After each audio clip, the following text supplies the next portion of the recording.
How did we go from bathtub to battleground? Gemini on Android, bro. Anything can happen.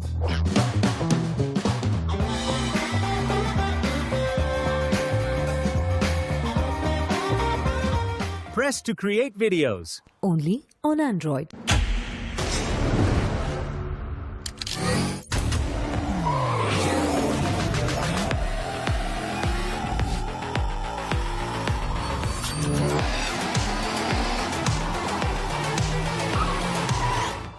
TVS Raider, the wicked ride.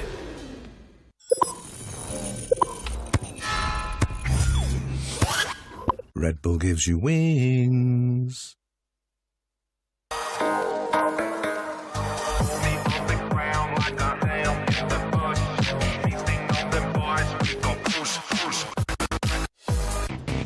Real MVPs are not born. They practice every day.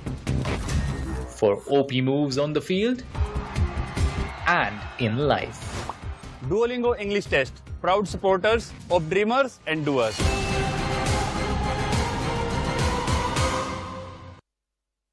Join Google Play Points, the loyalty program that offers you exciting benefits. Now earn points on every purchase. Play more.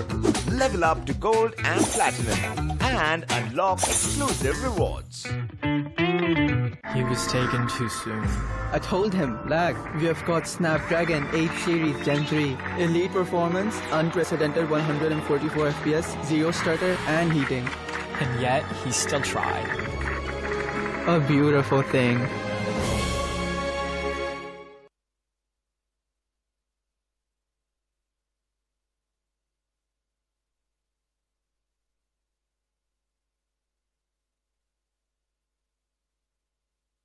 Bro, we're about to drop.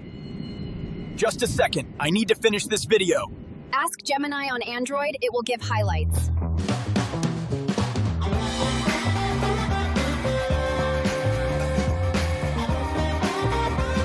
Press for key highlights. Only on Android.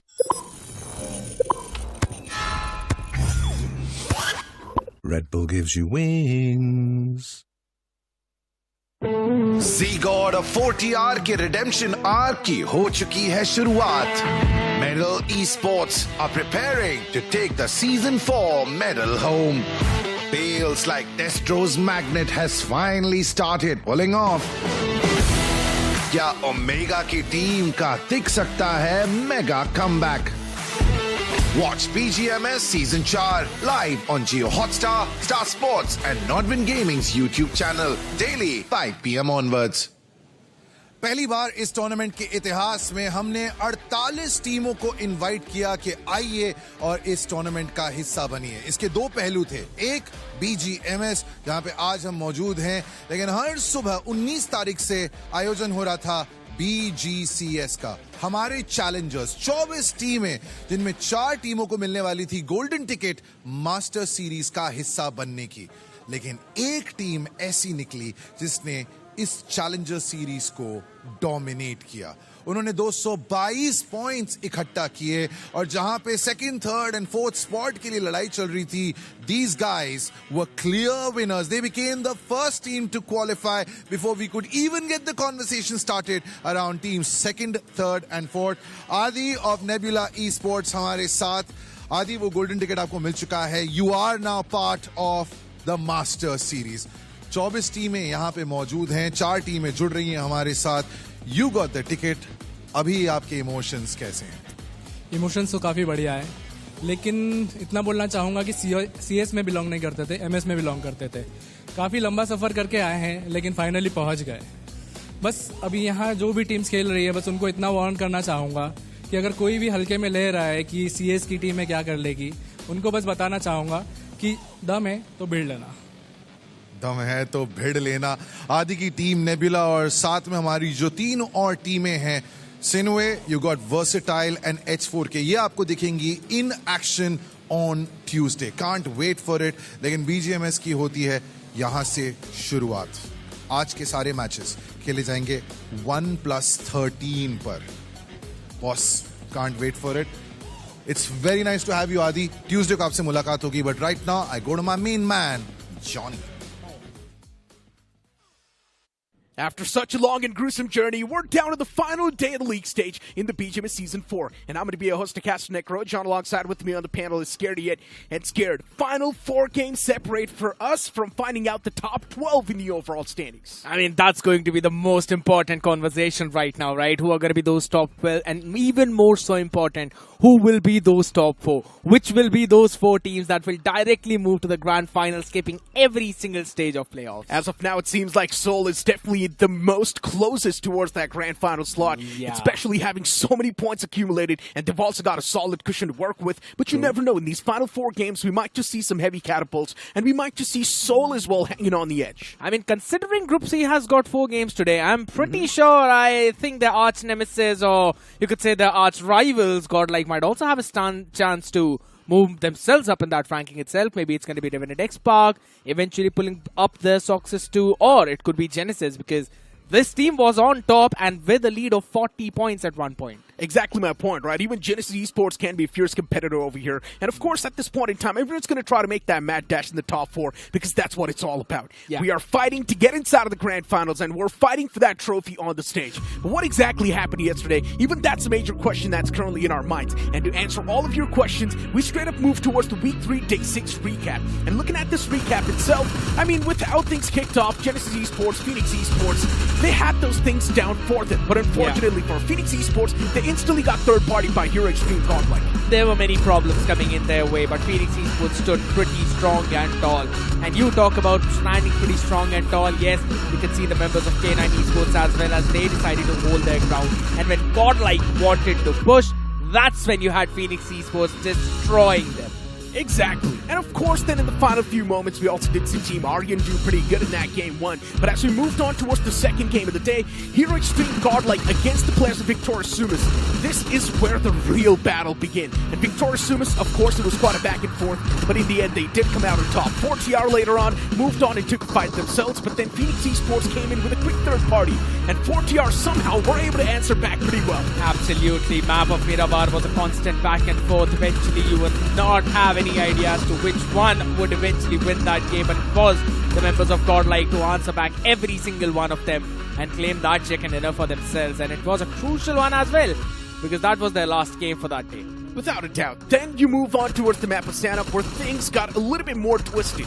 Metal Esports in a quick drop clash against the players of Victorious Sumus, and then in the final few moments we did see NoNx on top of the edge, and unfortunately for NoNx as well, they did not even stand a chance since there were teams like Victorious Sumus and even the players of FS Esports right on top. Absolutely, that was the main problem. Victorious Sumus eventually holding their ground, pushing against Soul, and then eventually standing low against Joker. That was a bit of a problem. You talk about Soul standing up, standing strong.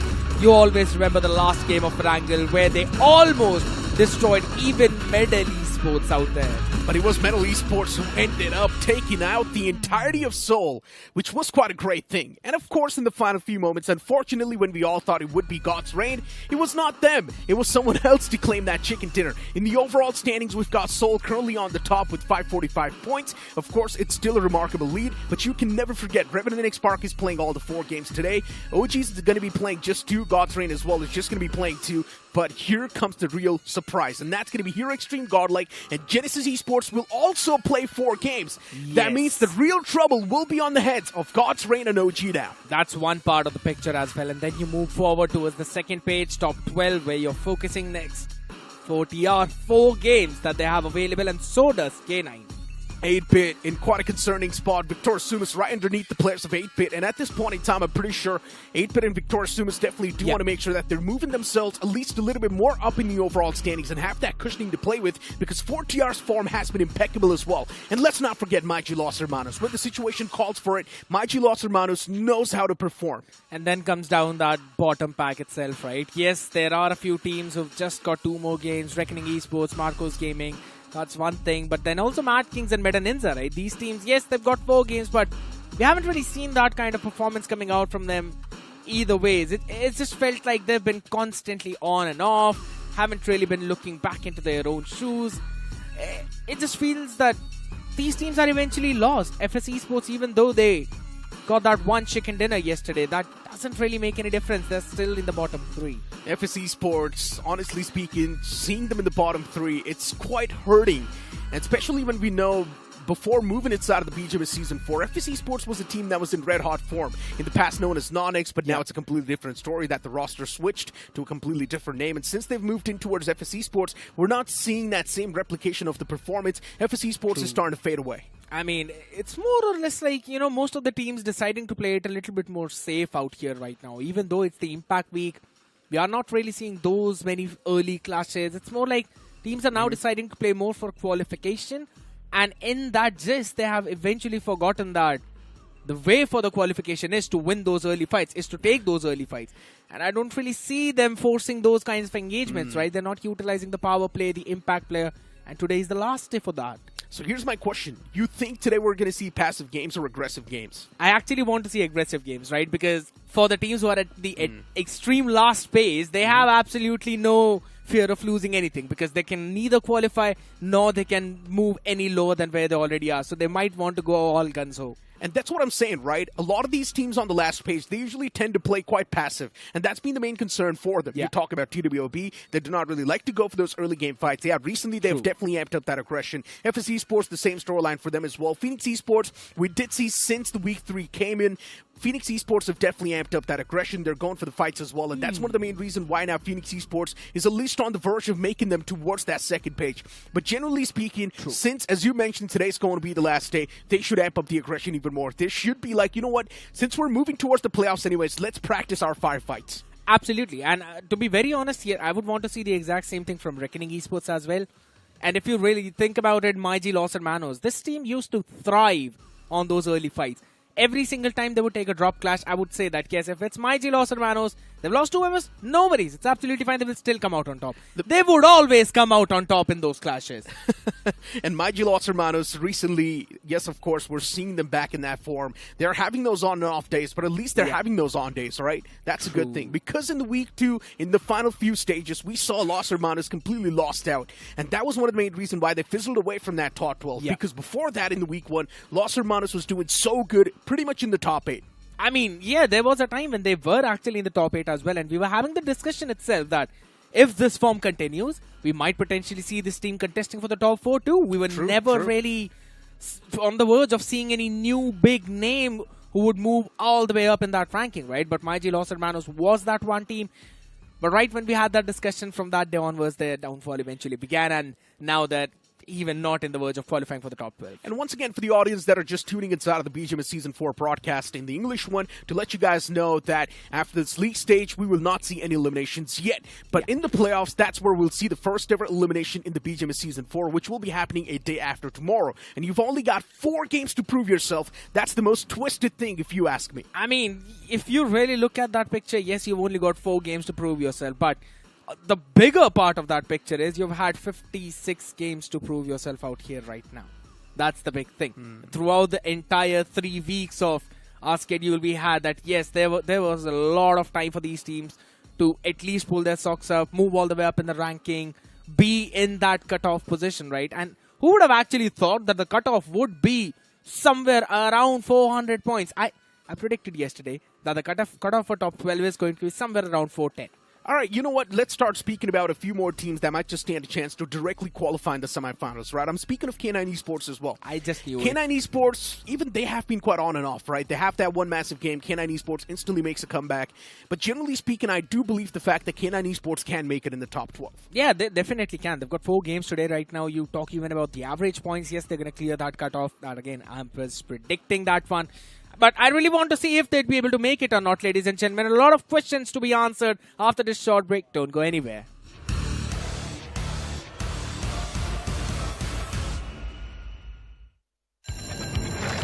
What's the cheat code, bro? No code. So, a script then, or a bot? No script. Alright, class. For today's lesson, I already taught her something.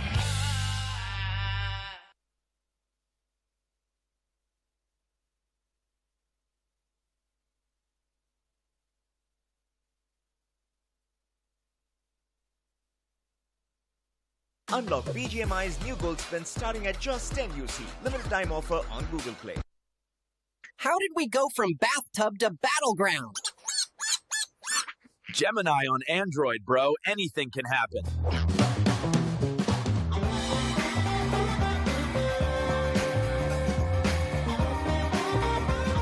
Press to create videos. Only on Android.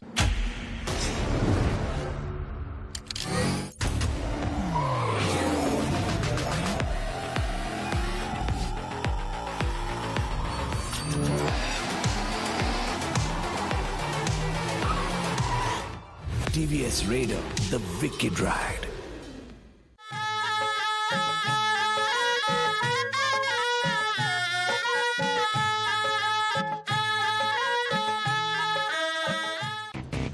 Real MVPs are not born. They practice every day. For OP moves on the field and in life. Duolingo English Test. Proud supporters of dreamers and doers.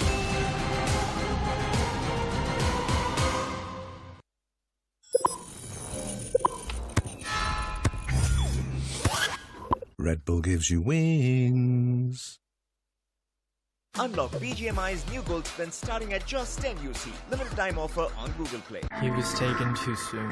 I told him, lag, we have got Snapdragon 8 series Gen 3. Elite performance, unprecedented 144 FPS, zero stutter and heating.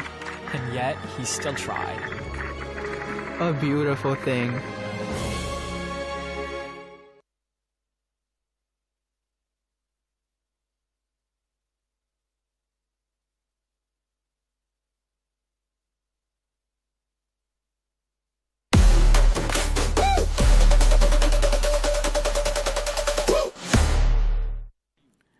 Final 4 games remain from the league stage to be concluded and to move on to the next stage, which will be the playoffs. And that's where we'll see the first ever elimination happen in the BGMS Season 4. And speaking of the first game itself, we've got Erangel booting up soon on the screens where Group B and C will be the one to duke it out against each other. Again, it's going to be Group C playing all the 4 games right now, so you've got a lot of time and you've got a lot of games to uncover. But for the teams who are in Group B, yeah, not a lot for you. Just 2 more chances right now for teams like OG and God's Reign to keep and solidify their position in top 4. True. Because there are teams like Godlike and Genesis who will have 2 extra games and who will have more chances to try and barge in. The main concern, as you mentioned, is going to be for teams like OG and God's Reign, though. Teams that are currently inside of the top 4 but do not have all the 4 games to play on the last day itself.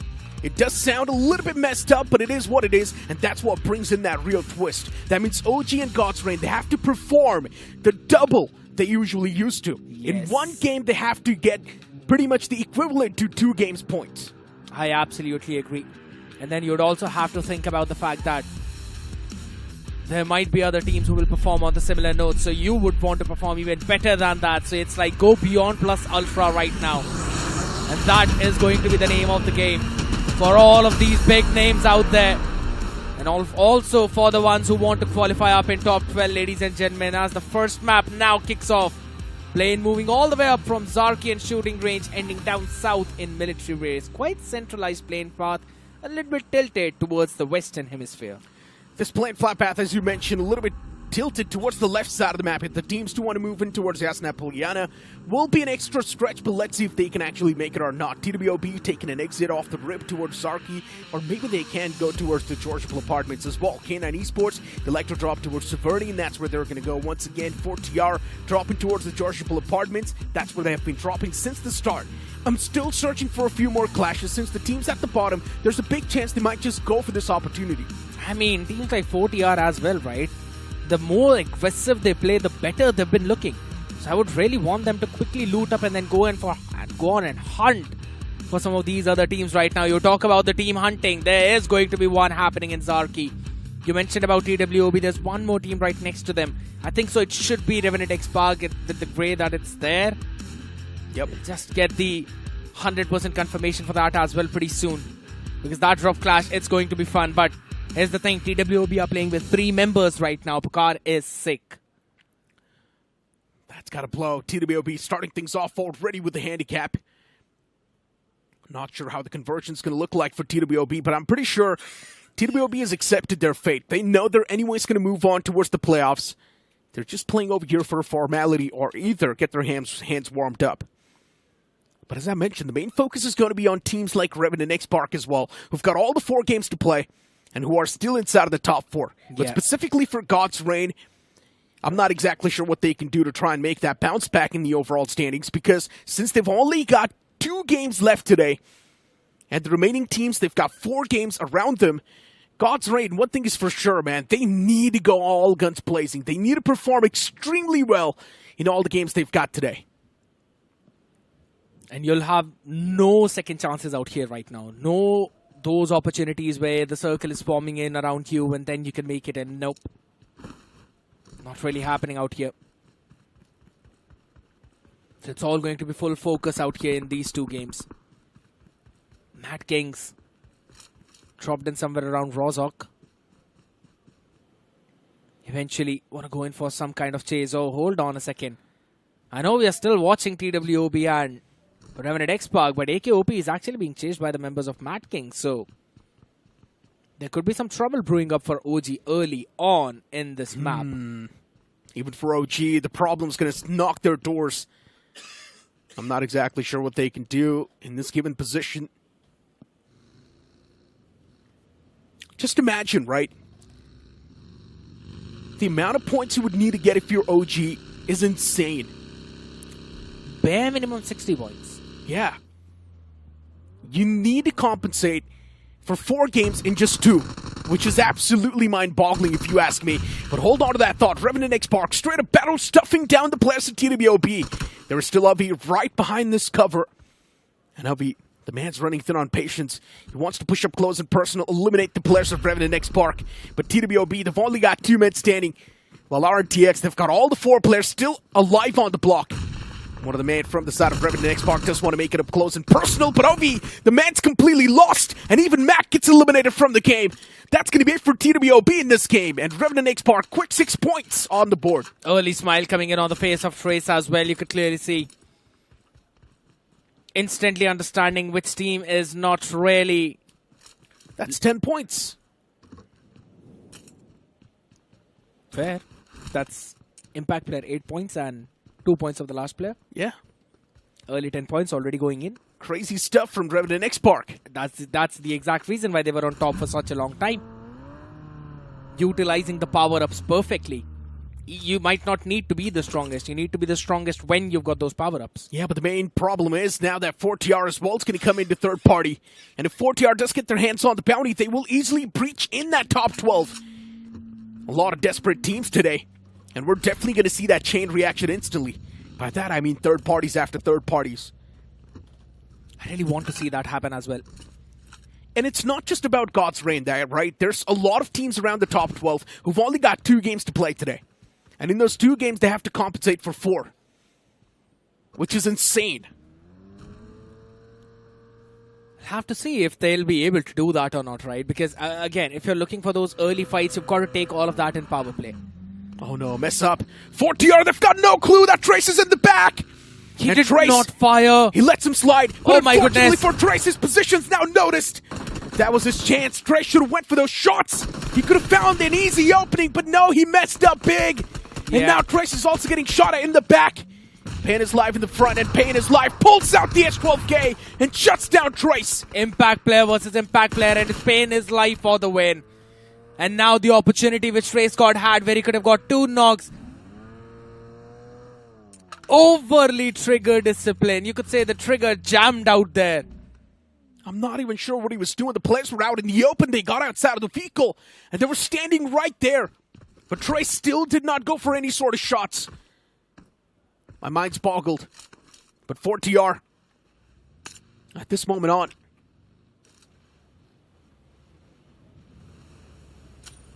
I'm not exactly sure what they can do. GG's. Iron of God also has an idea where Fury was, so he can't really keep his own. high ground angle anymore. No eagle eyes up in the sky. That means 4TR will be denying all of that information. And their man who's all the way back, they'll give everything they need. But that's not the only thing. K9 have heard all of this commotion and now they have decided to barge in on this fight. It's like 2 minutes on the clock, and in those 120 seconds, we're going to see a lot of teams make that cluster around the spot. That's what I mentioned, right? We're going to see a lot of chain reactions today. And that's what's happening. Teams bringing into action. A few teams swinging out. And REVENANT X Park losing out on Trace. That's definitely going to be a stinger. The power play is still active. And these teams, they need to start forcing the fight right now. REVENANT X Park, they've already done the job. Pain is live. He's managed to acquire 4 points so far, eliminating Trace, and he's also the impact player. But 4TR, they mess up big! As Fierce, he catches 2. Solid stuff from REVENANT X Park. That's going to be additional points on the board. Massive mess up. K9 Esports as well around the horizon. And REVENANT X Park, they do spot the players of K9 Esports, and now that's why you see them backing away, because REVENANT X Park knows, even if they do end up winning this fight against 4TR, there will be K9 Esports on the horizon. And they don't really have enough utilities to sustain through 2 different fights. No first aid outs there as well, just 1 available that was used pretty soon. Or rather early on. That's a bit of a problem coming in right now, but 4TR, they'll have to force this fight against the members of K9 right now. Beast taken down, big mess up coming in from K9. They've got to stay here and commit to this entire fight now. But it's fine, things still under control. K9 Esports, they haven't messed up the fight completely yet. Omega, he finds another strike. That's Fierce down from REVENANT X Park. No escape opportunity given. And K9 Esports, they've got the entirety of Zarki in lockdown. But guess what? There's another team who's now going to be knocking on the doors and third-partying this fight. It's Mad Kings as well entering that fray. And Omega's got no clue that there's a man right behind him in the warehouse. It's Pain is Life this time in the same position where Trace was. And Pain is Life, he's going to pull that trigger discipline. Yeah. But let's just hope that he's not going to be overdoing it just like Trace. The point is he can't really do anything right because no one stopped in front of him. Unlike what happened in front of Trace. So all just moved up far forward out there instantly. While there's another fight happening. Global Esports, Marcos Gaming. A couple of members knocked down for Marcos Gaming out there. Just 1 remaining. Bad, he's fallen down too. Oh my god. Manya all the way up on the rooftop. That's some quick work from Global Esports. Wow. You blink it and you miss it. The entirety of Marcos Gaming down and dusted. Incredible stuff. But it was stage 2, so only 4 points. No double points. As we did see the zone pop up as well a while ago. It takes a curveball shift down south towards Fairpier. And a lot of these teams have already stacked up around Quarry and Fairpier itself. High ground's contested, so the hills, they're filled up with a lot of foes. But there are still so many teams up north, and K9 Esports, they somehow escaped the claws of Mad Kings. Mad Kings were there to third party, but K9 Esports, they've got no chance of actually getting caught, which is a good thing. Mad Kings, that nade was extremely close from Pain is Live, and now Pain is Live. Luckily enough, he's got the escape option available. But over here for OG, it does not seem like they've got a lot of escape options available. Genesis Esports isolating the fight perfectly well, and OG's falling apart. Utilities tossed from both the sides, but Hunters, his utilities are hurting a bit more. Another one sent out though, no confirmation flowing in yet. God's Rain are answering back them. They were just able to steal away that one finish, so OG, they are bruised up now. Couple of limbs broken away from them. That's going to be massive issue for the Apes. With this, they can't barge into top 4, and that's not happening now. But on the other side of this entire map, Necro, Mad Kings are eventually losing some of the members down to blue. It was already unfair for OG, and now it just got even worse. And as you mentioned, even Mad Kings were losing players for the blue. But the main issue was for Mad Kings was that there was Pain is Live in the vicinity. They did get rid of Pain is Live, and now things should be good and dandy. But as of now, OG spotting out the players of Genesis Esports, and those shots not able to find any sort of connections. OG themselves, I'm not sure what sort of game plan now is going to be brewed up, but whatever they do, OG just needs to make sure that they're surviving for as long as possible and getting as many points as possible. As I mentioned, for OG, the game was already unfair today.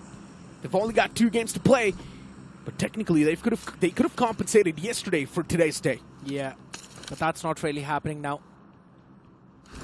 I'm pretty sure we're going to see OG into the semi-finals if this thing continues. Circle taking a shift over towards the eastern side as well, favoring teams like God's Reign, Global Esports. NoNx, Global Esports will be barging in from the northwestern fray, northeastern rather. Global Esports is so lucky. They literally got zoned right next to him. I agree. So breaching inside of the zone's not even a problem. And the best part is, there's no one nearby them. There's also a compound which they can quickly hop in and maybe claim for themselves because no one really takes those edge compounds. There's also God's Reign on the southern side inside of the circle. That's another team that can possess heavy threat. And God's Reign as well, they've got a lot to prove. Even for them, they've only got 2 games to play. So God's Reign, they need to make every single move count. Every point matters. Same could be said for teams like Godlike right now, who've lost 2 early members. Punk and Admino. Firepower cut down to half. More than half if you'd consider Admino's performance right now. Phoenix Esports are the ones who are knocking at the doors now. This could be the opportunity for Phoenix to quickly hop in and maybe even claim those bounty points away from them. Oh no, Godin. He was chipped up extremely low. Hero Extreme, Godlike, able to stand their ground. They got to grab the bounty. Can Phoenix Esports do it though? That's the main question. There's Archit now wanting to overextend towards Jonathan. But Jonathan's utilities, they're starting to put in a lot of work. And Phoenix Esports, if all the 3 players gather up, there's a chance they might just make it out alive. And actually end up eliminating Jonathan as well. Jonathan behind this box, his position's compromised, the utilities are being tossed. Lovely. And that nade's going to be perfect. Archit finds the connection and the confirmation instantly. Oh, Godin he's going to now, blow him. He needs to make it up close and personal. And this nade from Godin, it's going to seal the deal, but instead it's Archit who moves in from the back. Beautiful. Archit moved in at the perfect time because Gods was about to blow himself up. That is such a nice play coming in from Phoenix, claiming a big bounty from them. Fantastic performance. Where was this Phoenix early on? Where was this Phoenix when we needed to see them? Phoenix Esports, they're now like the demons. And they are, of course, claiming souls and reaping the benefits of the bounty.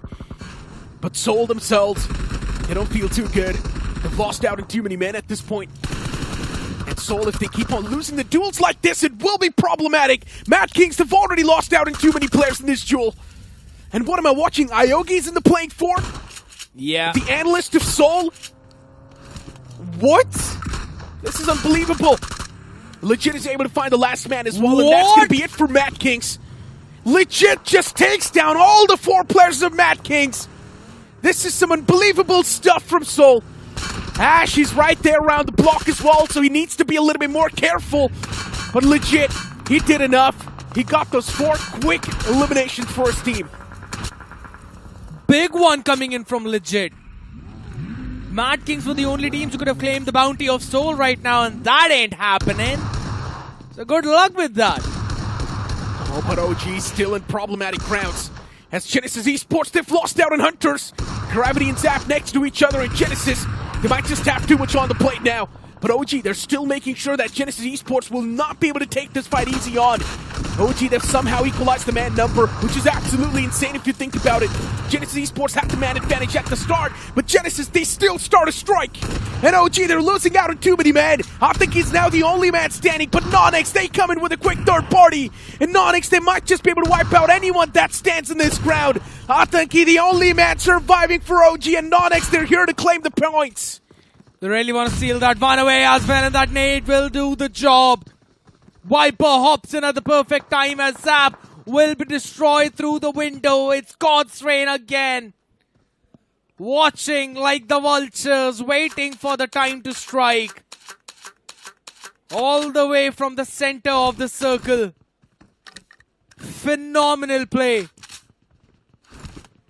And on the back of it now, we've got the Apes eliminated so early on. And iQOO has been the impact player for Apes, and he was taken down way too early. Indeed.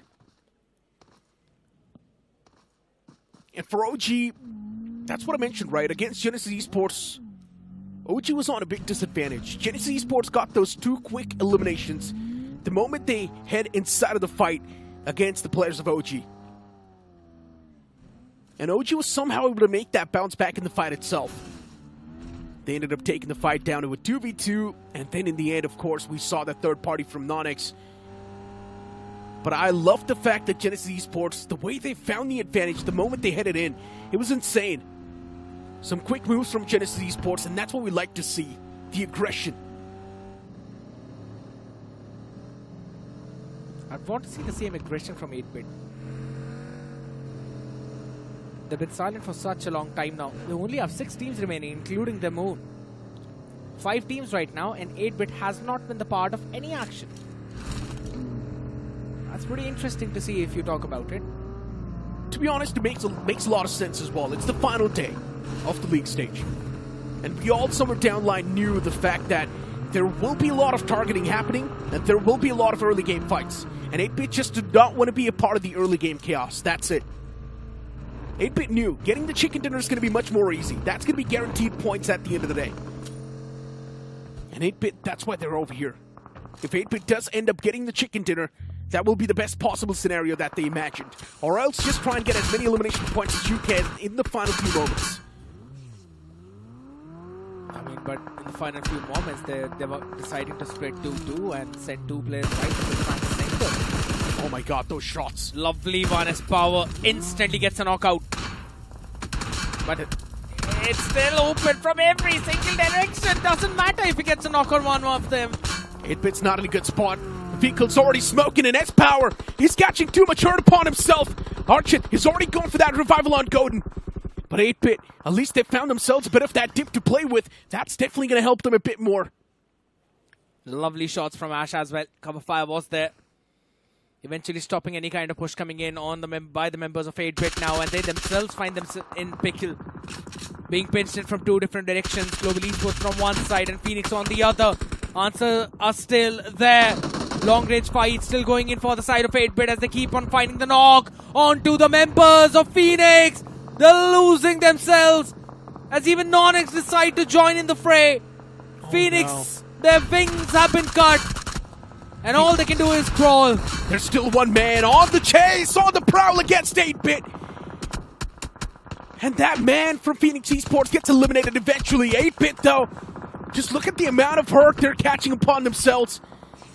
That man from Phoenix Esports, Godin, he's still somehow alive inside of the circle. That mad dash worked out perfectly well. And for NoNx, Anonymous, he gets caught out in the open. Such an awkward spot to get caught. Only a tree has a cover. Anonymous, I'm not sure what the man was doing over there. But he single-handedly messed up the game for the entirety of NoNx now. Let's just hope NoNx are in a decent spot. And yes, they are in the top 6.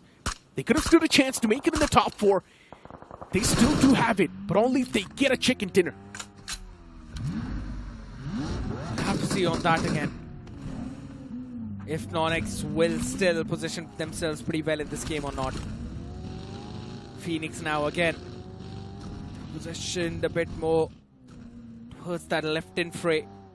One wrong fight by 8-Bit and things have just been destroyed. Goten will eventually fall. Couldn't keep himself alive. Global Esports clearing the entire fray out.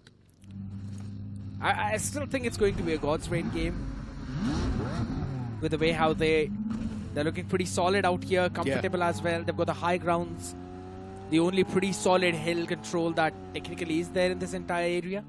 Can also be K9 Esports if you think about it. K9 Esports, they've got a 2-2 split going on. 2 players on top of the hill. 2 players all the way in the back. Yeah. And K9 Esports, they do have a lot of territory control. But it all comes down to the zone shift itself. Exactly. Let's be honest. If the circle's going to be shifting out in the open in the rice fields, it can also be NoNx bringing it back to life. It can be anyone's cup of tea. 8-Bit, they've been eliminated from this game. All that passive gameplay is now down the drain. But I do understand the reason why 8-Bit was trying to play it passive. It's because they knew there was going to be too much early game chaos. They just did not want it to be a part of it. They just did not want to contribute to it. But now in the final few moments, 8-Bit messed up the moment they took that fight against Phoenix Esports. That's the whole point about it, right? As in, you'd either ways have to take those early fights. Because you would want to utilize the power-ups, specifically the impact player and the power play. Imagine if Phoenix Esports ends up squeezing themselves in the top 12 at the end of the day. It could be a pretty solid storyline though, but they'd need every single game from this point on to be a big game of at least 25 points. This game was decent. The upcoming game as well, if it's a little bit above decent, and all the remaining games are pretty much the same way, they find a consistent string, Phoenix Esports can directly catapult themselves in the top 12. Because at the start of the day today, they were on the 17th spot. Yeah. Which is just one spot below of being in the second page. There is a possibility, but you'd have to cover all of those gaps. And you've got to consider cutoff at least 415 points. And also, we have to hope that the teams around the top 12 do not perform well. Yes. If they do end up performing extremely well, if they do end up getting those constant average points, then for Phoenix Esports, the task just gets even massive. But that's the thing, with these aggressive early game fights, you're bound to have some teams who will eventually get 0 points. So I think it kind of favors the members of Phoenix as well to eventually propel themselves up. Oh my god, imagine if that does happen. It's going to be the storyline of the decade, I would say. That's a Cinderella run right there. I agree. Being 2 weeks down the drain, third week comes by and Phoenix Esports, they somehow storm in. That would be an unbelievable storyline if you ask me. And that could be the perfect representation of what BGMS should be like.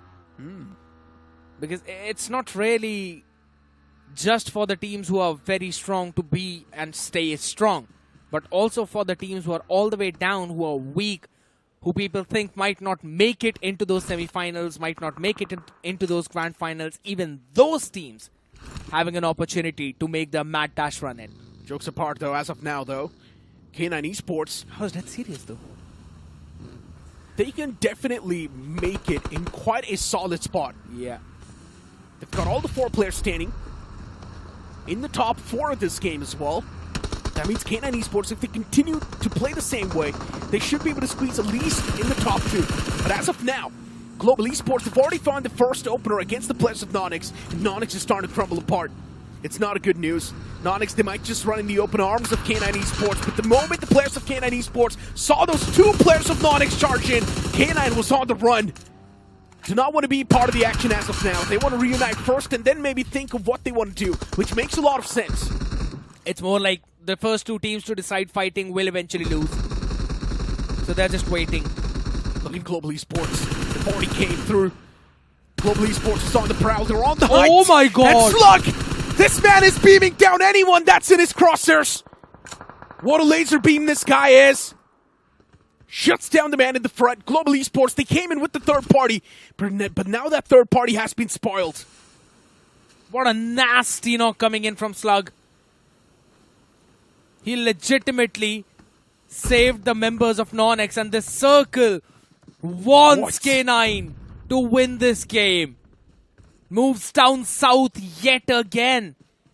Omega is going to be super happy about the positioning, but this team needs to convert this. K9 Esports with a solid chance.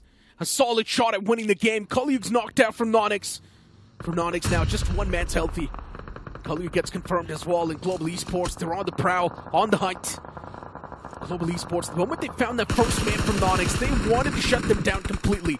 And I love the fact that Global Esports is playing so confidently in the final few moments. Not backing away from the fights, not really overthinking any of these scenarios, and just playing like a complete free man. As of now for K9 Esports, there's definitely a lot of problems. And what are these disgusting knocks against K9? Threading the needle, finding those 2 crucial knocks, and God's Reigns, Destro's going to move up close and personal from the side. Teams are now trying to be the opportunistic ones. This is the Wolves' gameplay. I don't think so. They have any idea about Destro and Justin being so close. And that could be the biggest throw ever for K9. Delta has been knocked away as well. Global Esports, they're moving into this party. That could be big. The knock from that nade. Yet another one. Slug brought down on his knees. But that gives out the information that Destro is close by. So it's got to be very careful about his next move. If he gets knocked out, his team's firepower will be cut down into half. K9 Esports just needs to sustain. That's all they want to do.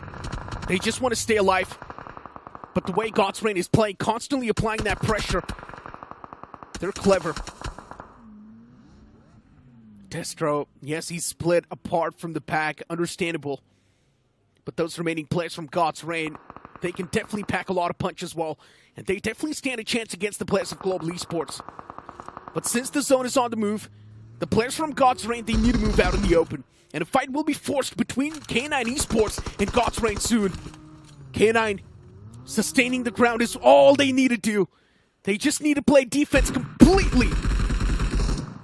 But this is where the real problem lies. The moment the fight happens between K9 Esports and God's Reign, there will be an instant third party from Global Esports. They've got to instantly smoke the left entire part right now. Back and forth knocks coming in.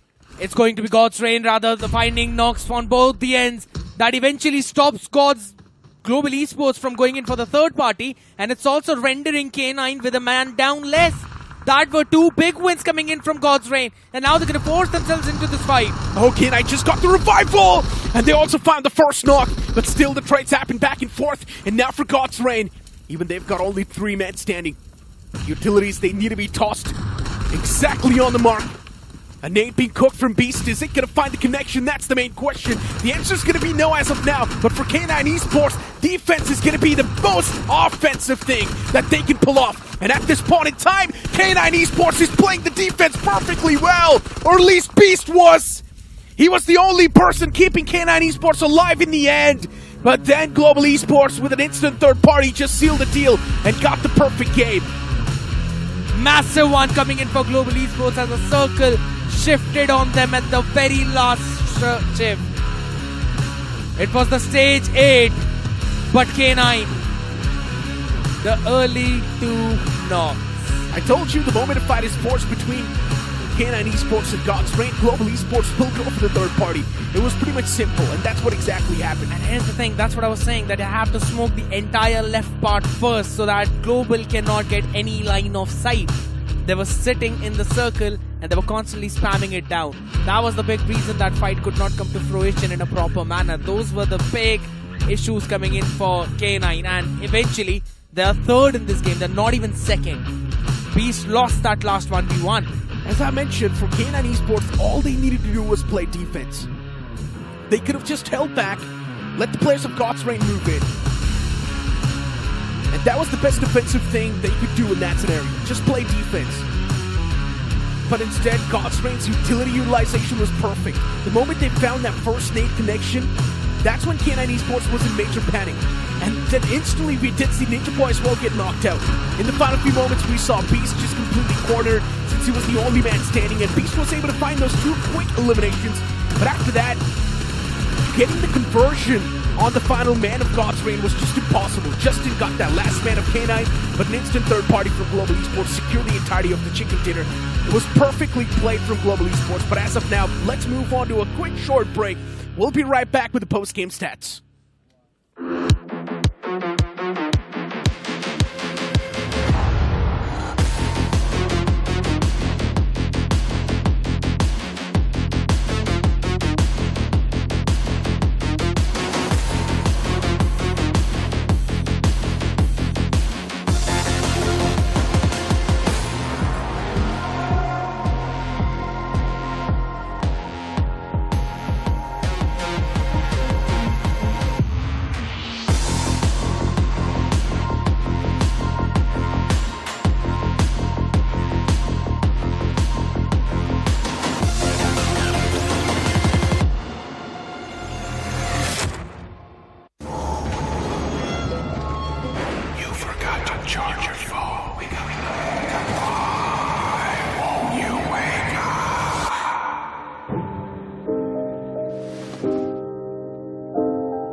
Bro, we're about to drop.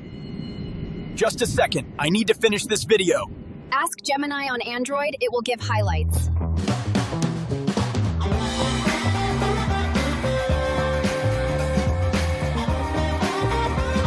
Press for key highlights. Only on Android.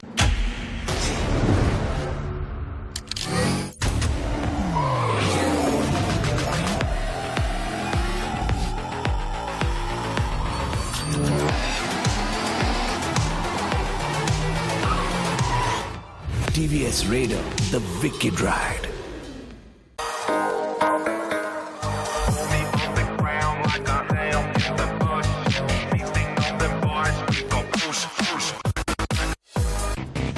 Real MVPs are not born. They practice every day. For OP moves on the field and in life. Duolingo English Test. Proud supporters of dreamers and doers.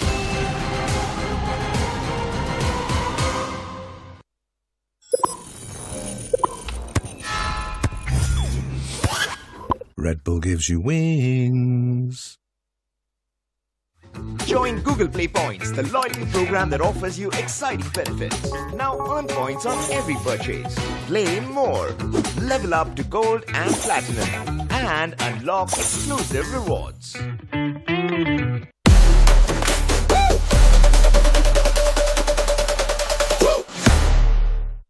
Scared, remember I always keep on saying there's something between Global Esports and the first game. And once again, Global Esports gets the chicken dinner in the first game itself. They just always do good. The moment you know that Global Esports is playing the first game, you're pretty much supposed to book it on them because you know they will play good no matter what. But generally speaking over here, the main conversation should be around K9 Esports and God's Reign, since they're just playing 2 games today, and in those 2 games, they need to compensate for 4, and at least the game 1 was decent. Yeah, for both of these teams, to be honest, right? Because the last fight was, yes, technically between them only, and then Global Esports eventually came in to go for that third party. I'd have to say, Global Esports' performance is pretty good, but I was not really expecting them to pull off that chicken dinner. I was really thinking, considering the first few zone shifts, that it is going to be K9, and I was looking at the earlier rotation where God's Reign almost took that fight against Global Esports, but then everyone decided to back off. And then I was like, yeah, all right, we're back to the trifecta again. Let's start theory crafting, right? I generally do believe the fact that the only reason why God's Reign messed up is because they took a fight against K9 Esports. Yes. Now, what happens if God's Reign ignores K9 Esports and takes a fight on the hilltop against Global Esports? Both the teams were on the same level. K9 Esports, they were not having clear lines of sight against the players of Global Esports, and neither God's Reign in the end. So I do believe that the better option should have been to take a fight against Global Esports, but I'm pretty sure taking a fight out in the open is extremely tough, especially when you're not in the comfort zone. I think so. God's Reign, they kinda were impatient in deciding where they wanted to take the fight. I think so. They should have held their ground for a little bit longer, waited to see where the zone pops, and then should have decided which team to prioritize. Had it been popping towards the south, towards K9, then that fight becomes absolutely understandable, right? Because you would want to prioritize the zone.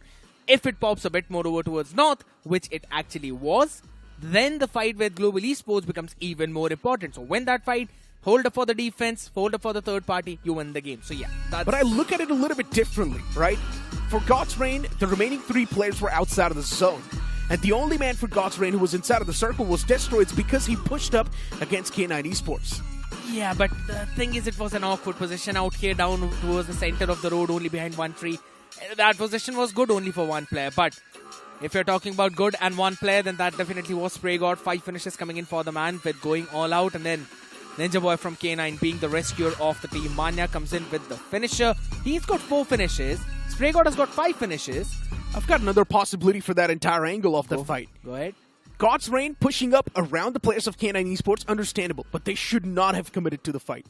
Probably. Just toss out the smokes, wait for the zone to close in, and see what exactly is going to be the center of action. And then maybe try and figure out a game plan accordingly to that. What do you think? I think so. That could also have been a pretty good scenario since we are theory crafting a lot. Let's have a look at the OnePlus Never Settle moments as well for the previous game to have some better insights as things eventually kicked off early on. It was Genesis. They eliminated OG first and then were kicked out as well by NoNx, if I'm not wrong. So that again clearly puts NoNx in a better position out here. They're constantly playing pretty good, and then this is the fight which we both were talking about. Beast for some reason was the lone man standing. And the fun thing is K9 came third with only 4 finishes. That's definitely going to take a bit of that toll in the overall standings, right? It's not a lot of points from K9 Esports, and they definitely do need as many points as they can. And specifically looking at how K9 Esports played that final fight as well, I do believe the fact that things could have been better, they could have played it much better, but the way they got barrel stuffed down by the players of God's Reign, the utility connection as well from God's Reign was better, and the amount of smokes that were tossed out around the Fairpier vicinity, it was really tough to see anything. Even we got confused for a second what exactly is going on in that fight. The match rankings do pop up on the screen, Global Esports with the most amount of points, then you've of course got God's Reign with 17 points, it's a decent performance, REVENANT Spark with 14 points, that's a lot of points, and K9 Esports with 12 points. It's an okay performance, but K9 Esports, they need an outstanding one. They need an outstanding one, I agree as well. Phoenix Esports with 10 points for themselves, 8 finish points, 2 position points. I thought that they eventually ended up claiming the bounty, but seems like that is not really going to be the case. So it's absolutely fine. Soul, Mad Kings, OG, Genesis, not really good games coming in. Bare minimum 3-4 points coming in for their side. TWOB, Marcos Gaming, Godlike and Meta NINZA though. 0 points for all of them. Ignoring Meta NINZA, they were not really playing today. Godlike 0 points. Now the concern lies on OG. The upcoming game is going to be the final game, and OG needs to squeeze themselves in the top 4. And it's not just about squeezing yourself in the top 4. It's pretty much about sustaining that good spot in the top 4 itself. Who is in the top 4? My goodness. NoNx, they have somehow breached in there. 6 chicken dinners for this team and 493 points with one more game to go. Incredible stuff from NoNx. And imagine if the final game's going to be a lot of elimination points and a good game as well. Then NoNx, they might just propel themselves in the top 2 and they will be the one to move on towards the grand finals directly. That can be another Cinderella run that we're speaking of. The second page pops up. Team Arya is still on the 16th. K9 Esports on the 15th. For K9 Esports, reaching inside of the top 12 is going to be the main goal. But K9 Esports' performance, they need to amp it up.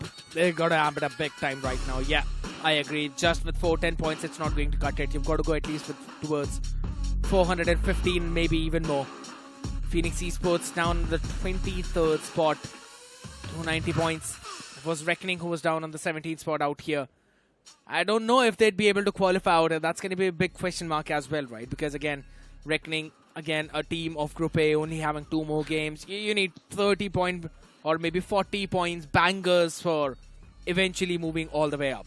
But hey, speak of moving all the way up, even you guys can move all the way up by taking the Duolingo English test, which is trusted by 6,000 plus universities worldwide. So what are you guys waiting? Just go on and take that Duolingo English test and do let us know how it went. Before now, it's time for us to toss to a short break before we move on towards the deserted lands of Miramar.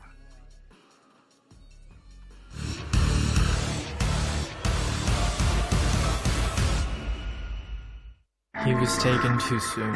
I told him, lag, we have got Snapdragon 8 series Gen 3. Elite performance, unprecedented 144 FPS, 0 stutter and heating. And yet, he still tried. A beautiful thing.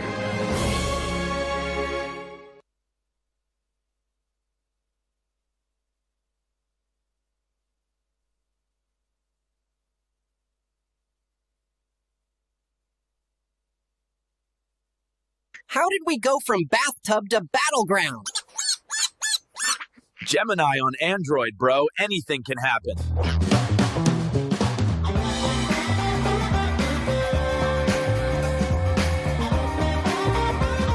Press to create videos. Only on Android.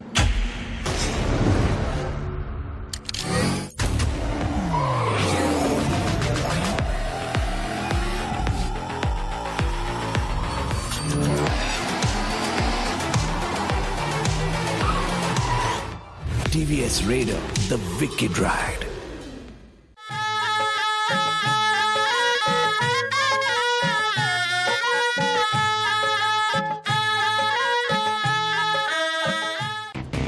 Real MVPs are not born. They practice every day. For OP moves on the field and in life. Duolingo English Test. Proud supporters of dreamers and doers.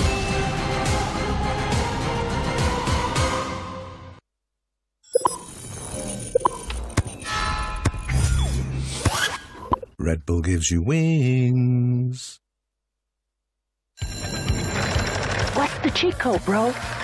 No code. So, a script then, or a bot? No script. Alright, class. For today's lesson... I already taught her something.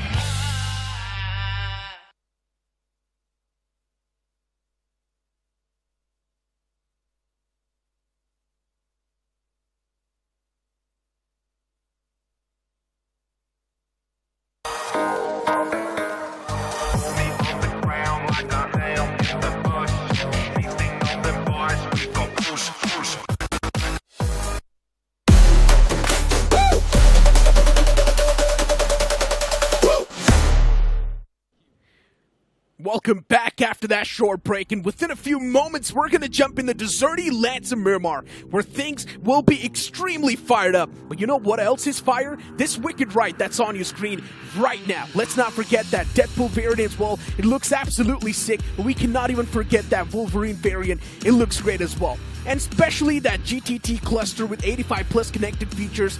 It's just the cherry on top of the cake. I mean, you've learned it by heart at this point, my man, because I know for a fact that you wanted to know about every single feature of that, and you were just reading it all like a nerd out there. But who would not, considering that bike is absolutely phenomenal. Just like the schedule we had on our screens right now, unchanging, always persistent. Miramar being the next deserty map, deserty lands, one last chance for the teams of Group B to maybe make this mad dash. Exactly, and something that's going to help you make the mad dash in your ranked games is also going to be the OnePlus CE5 with 120 FPS gaming, monster battery, and segments because to VC cooling, this is the device that you need for your rank grind. Would not want to miss out on that, absolutely not. Because who knows, you might be the next player, or maybe your team is going to be the next team who would eventually join us in the next BGMS action. Have to make sure that you look all of these games super closely. And speaking of looking at the game super closely, you can also watch the multicam feature that's currently available on the Geo Hotstar. You can watch Genesis Esports, Soul, Hero Extreme, Godlike, and Victor Sumus from their own perspective. Now isn't that crazy? Absolutely is.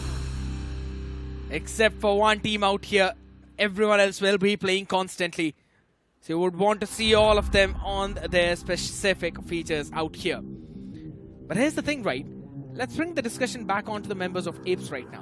One last game remaining. You need at least a 30 bomber. Because without that, you are not sustaining in top 4. Godlike or Genesis will topple you down. How do you do that? You're speaking of God's Reign? Well, let's not forget about OG. It's also another one of those teams that does stand a chance to be in the top 4, but OG's not currently there yet. They're on the 5th spot, right underneath that 4th spot. And for OG as well, if they want to stand a chance to breach in that top 4 and sustain that spot, in the final game, they need a 30 bomber, or probably a 40 bomber at this point. They need a 40 bomber, which means they need to go all guns blazing off the rip, claim the bounties, and at the same time, make sure that you're using the impact player rule to its perfection. iQOO has been pretty off for quite a while now, because it seems like we haven't really seen him get activated in such a very long time. It's more or less like the machine is getting jammed for some reason. Look at that big smile on the man's face. He knows he's almost made it to the grand finals directly. And he's also having a conversation with Manya across the board. Interesting. Ex-teammates at the end of the day, right? Teammates who lifted the trophy twice at this very stage. A massive past. The opening season and the 3rd season. And who would have thought the coach himself is going to be playing from Seoul today? And Knuckle is the one to take the backseat. Who's going to get all the scoldings then? True that. Maybe the coach is going to scold himself. He's going to record a video and then listen to it again. So he feels insulted, I guess. But as of now, as the plane's going to be in the sky, starting all the way from Impala towards the opposite side, which is La Cabrera. If the teams do want to move in towards Valle del Mar, Chumacera, now even La Trilera, now that's going to be a tough stretch, especially for OG. They like to drop towards Chumacera. I want to see how they're going to play this game. Quite sure they'd not be able to drop all the way there. And this is not really the kind of game you would have wanted the plane fly path to begin like this. The one in which they need a bare minimum of 30 points to get in the top 4 and sustain. Or at least have a chance of sustaining. Not gonna happen. You've got to go against the odds, against every single odd. Hold on a second. There's a drop clash happening right here in Impala, I can see. Yeah, God's Wait! Rain. There's 3 teams probably towards Impala. There's God's Rain, there's NoNx, and NoNx is probably there to claim the bounty if I'm not wrong. I'm not exactly sure what's going on here because even God's Rain has the bounty on top of their heads, and even NoNx has a bounty. This is going to be such back and forth, an awkward fight. Anonymous is taken down to barely any sort of HP, and he still somehow thrives. How is NoNx able to win this fight? Anonymous gets 2, Kolyu gets 2, and that's going to be a wrap. God's Rain, the first team to take an exit, which also means God's Rain won't be able to make it to the grand finals potentially. They were on the 3rd spot, but now the points flow has stopped, and this was their last game today. But NoNx, they've claimed the bounty, which means they're just going to strengthen that lead even more in the top 4. 533 points and a cap put there. Not a step further, says NoNx. What a way to start things off by being in the top 4. This team wants to topple them down. And there's another one now in the crosshairs of 4TR. It's going to be Revenant X Park right now. Pain is live, down on his knees, so that's going to be a bit of a problem. Teams at the bottom are now going crazy. And they definitely don't want to get their hands on the bounty as well. Because they know that's the only thing that's going to save the day for them and help them make a catapult, maybe in the top 12. And as of now, for 4TR, Pain is live is down. That's the impact player right there. Making it come back inside of the fight seems impossible. Revenant X Park with all the 4 players on the block. 4TR does not even have better weaponry. They've only got a UMP-45 and a pistol to work with. And look at Anofgod. He's playing with a VSS. I didn't even want to mention that. But I was like, yeah, alright. We do see that. You've got Uzi in the hands of Fury out there. Another drop clash happening. TWOB. Seems like they can't catch a break at any map. Which makes a lot of sense. TWOB, everyone knows they do not really have all the 4 players intact in the game anyways. And that's why TWOB, they're just getting fed on by everyone that's there around them. Global Esports is going to be the name this time, punishing the players of TWOB, not having all the 4 players in the lobby. Vishu climbs on top. He's got a Scarrel and 30 bullets in the magazine and 16 spare. He's got a decent bit of ammunition. He can definitely stand a chance. But since he's the only man standing, he won't be able to stand a chance anymore. And just like that, a shot to the face, and that will be the deal sealed from Global Esports. Those are some quick points on the board for them. Instantly getting those 6 points for themselves. Because they also want to solidify their spot at least in the top 12. I think Global Esports is aiming for the top 4 now. I don't think so. That ain't happening. That's a 90 point run. Nah, ain't happening. No, don't even think. 245 bombers. Don't even think. 245 bombers. That's 90 points right there. Not happening. Think about it.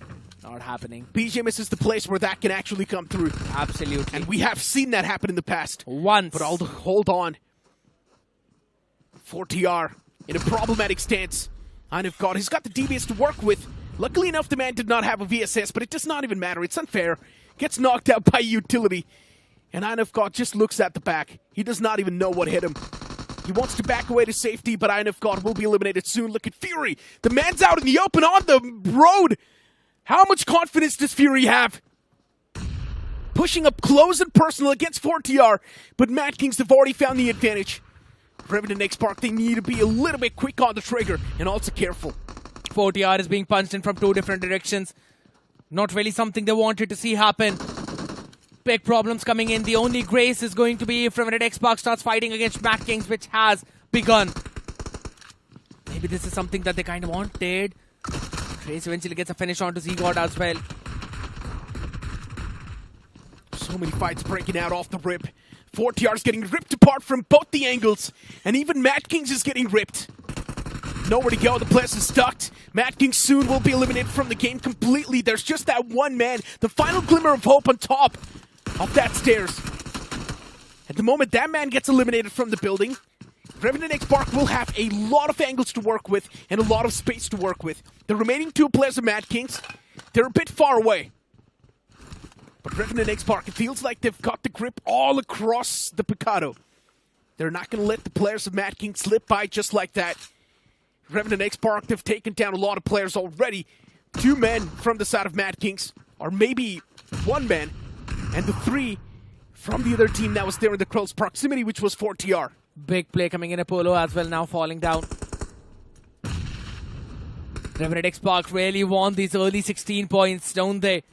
Trace already has 3 finishes.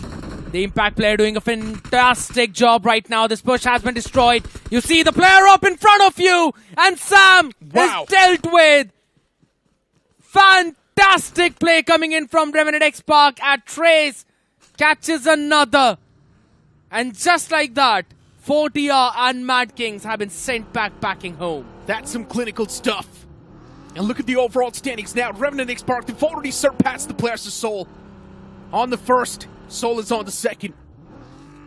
What is this gameplay that we're seeing from Revenant X Park? Unbelievable stuff. Not even dropping a single fight. But for OG, they've realized now they need a nuclear performance on the board, and that's the only thing that's going to save the day for them. But unfortunately for OG, they're chasing down the players of Genesis Esports. It's not the best possible outcome for them. And what was Gravity doing? He thought that WizGod will not be able to spot him.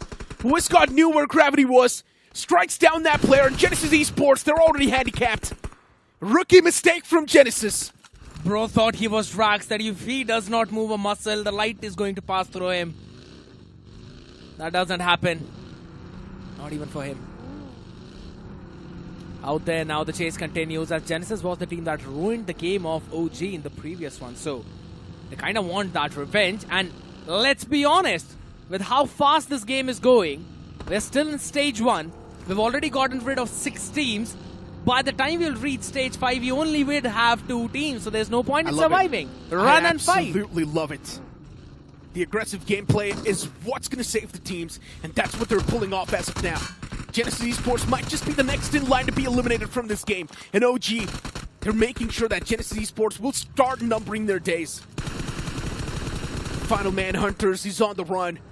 And Hunters, he does not want anything to do with the players of OG, because Genesis Esports, they know they've still got 2 more games to prove their worth. And in those 2 games, maybe Genesis Esports can bounce back. Oh, they're still chasing him.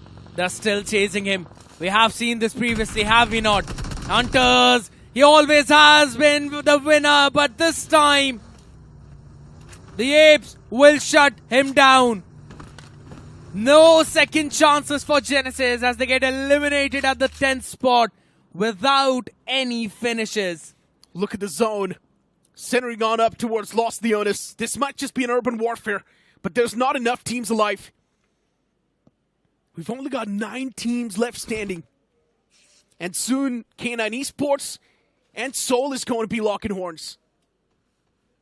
Or they already have. Joker was a casualty. And K9 Esports, Beast, and Omega, the only 2 men standing. There is that 1 man from K9 Esports, but a little bit far away from this spot. And what is K9 doing? Rookie mistake. And what are those vehicles doing? Legit, a little bit in the far fray. He wants to isolate that duel against Slug, but even Slug's numbers compromised.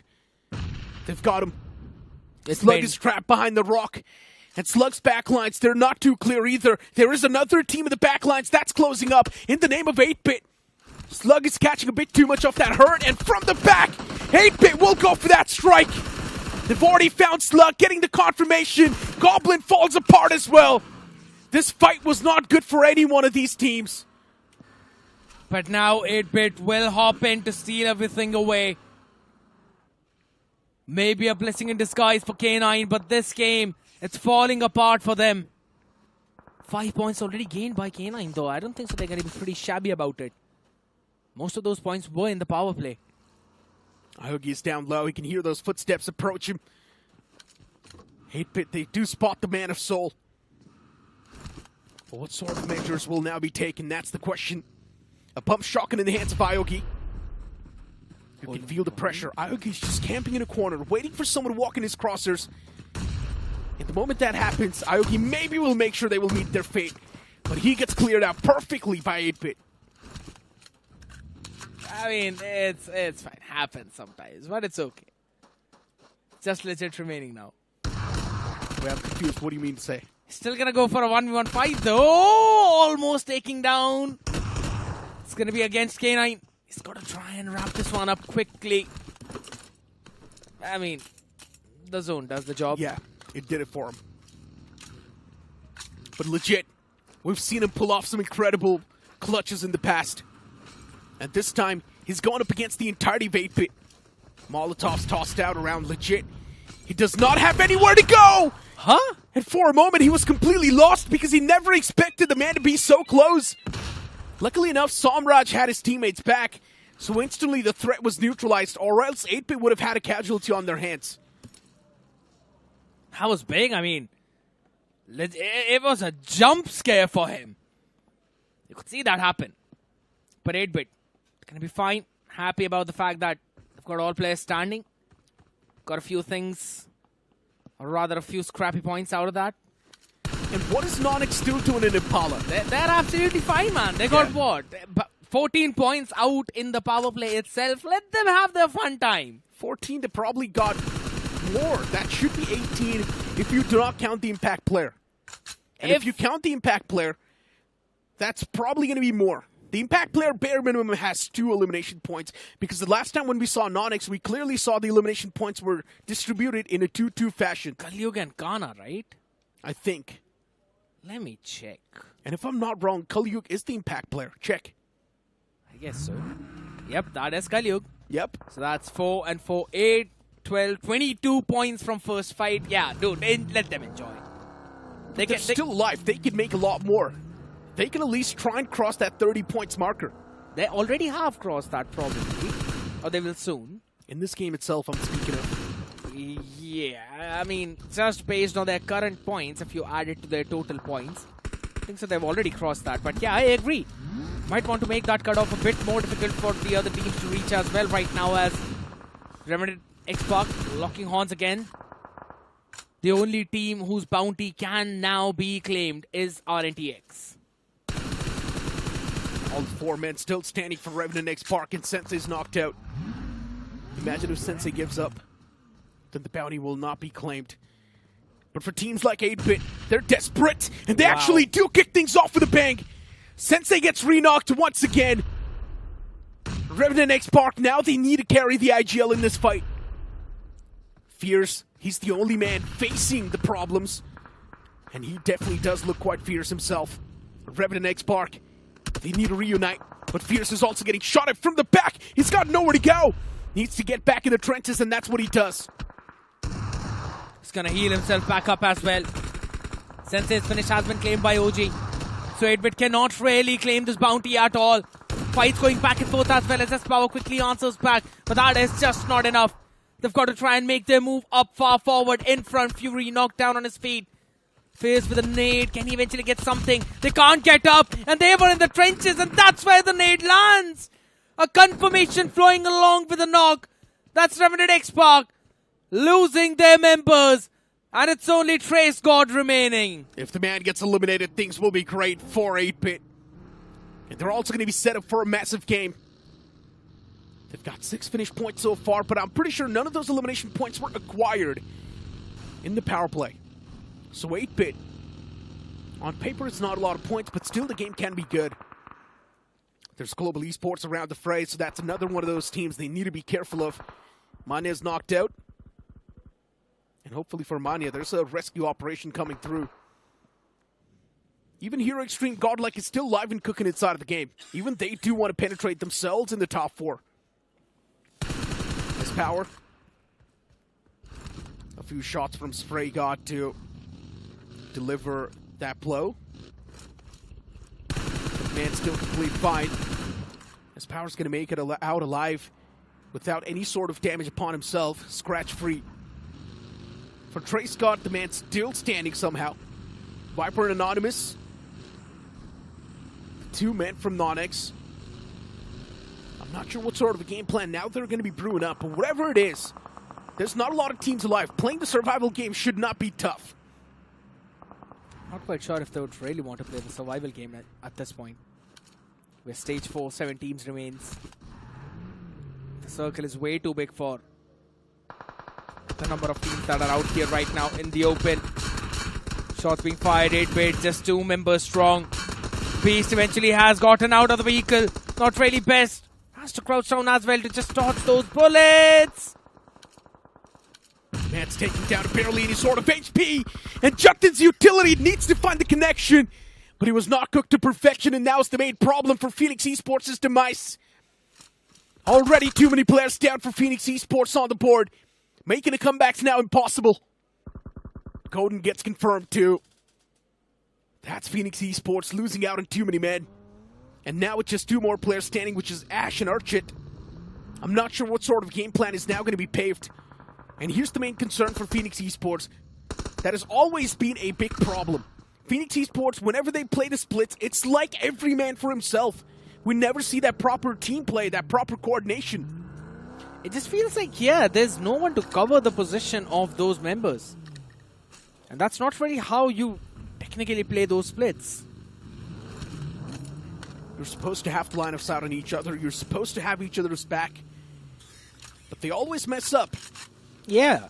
The next zone, it will be forming up within a few seconds, shrinking down even more. Go towards Los Leones. There's definitely a big chance, but if it's going to be a Los Leones zone, then the action will be dialed down slower. Yeah, it's going to be dialed down either ways now. I would love to see it form out in the open. It's not forming in the open. Who are your top 4? Godlike, Global Esports. And not in this game. I mean, your grand finalists. I don't think it's even a question. Revenant X Park Soul is already there. Yeah. There's no way they're going to be slipping out. God's Reign, I don't think they're going to be in the top 4, but Hero Extreme Godlike, they definitely will be, and NoNx will be.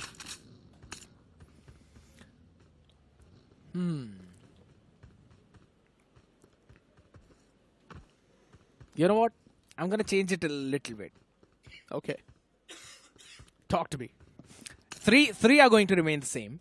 You said Godlike. I'm just going to go with Genesis. So instead of Godlike, you think Genesis Esports will be the one to qualify? Yeah. I think so. The rest of the teams are going to remain the same. No, I generally think, looking at Genesis Esports' form, I don't think they can make it. I know. I don't think either. But I didn't want to give the same answer. The only reason why I'm a little bit scared for Genesis Esports, it's not about not making it to the Grand Finals. It's mainly about the form that they have before moving to the semifinals. That is not a good form. If they had the week 1 momentum, and if they were moving to the semifinals then I would have been completely fine. I agree. But this form and moving to the semifinals with such a beaten mentality, I'm not sure how Genesis Esports will be able to make a comeback, but one thing is for sure, they will need a lot of therapy lessons. I agree. Seems like the fame and success had eventually got to their head a little bit. Yeah, just like DJ Khaled once said, suffering from success. Eventually lost their opportunity. But you know, for the audience, if you guys want to suffer from success as well, maybe you guys can get your hands on the Nixon Sinistra set that is just starting at 10 UC. You could stand a chance to spin and unlock it, which is only for limited time, so make sure you guys are doing it right now. Only is there for the BGMS. Make sure you go for it as soon as possible, right? Grab the opportunity. That's what we've been saying right away to all of these teams as well since the day one. Oh no, look at the players dropping down at me now. The man gets confirmed. Hero Extreme Godlike, for them, this should have been a smooth game. But the way they're playing, we're not seeing any sort of dominance. We're not seeing them establishing any sort of control. And because of that, Hero Extreme Godlike is getting underestimated by anyone.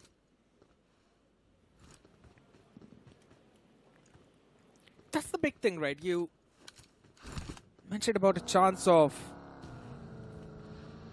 converting a game and Godlike being one of those teams to barge in the top 4. I'm looking at their points and with the way how they are playing, yeah, I'm not quite sure if that will happen. Oh, look at Ash. She's able to find an important knock. That's Beast down from 8-Bit. But Ash himself now might just be gunned down soon the moment he decides to cross this one. Look at the man from 8-bit. He went for those shots, but luckily enough, Ash, he will be saved by his teammate.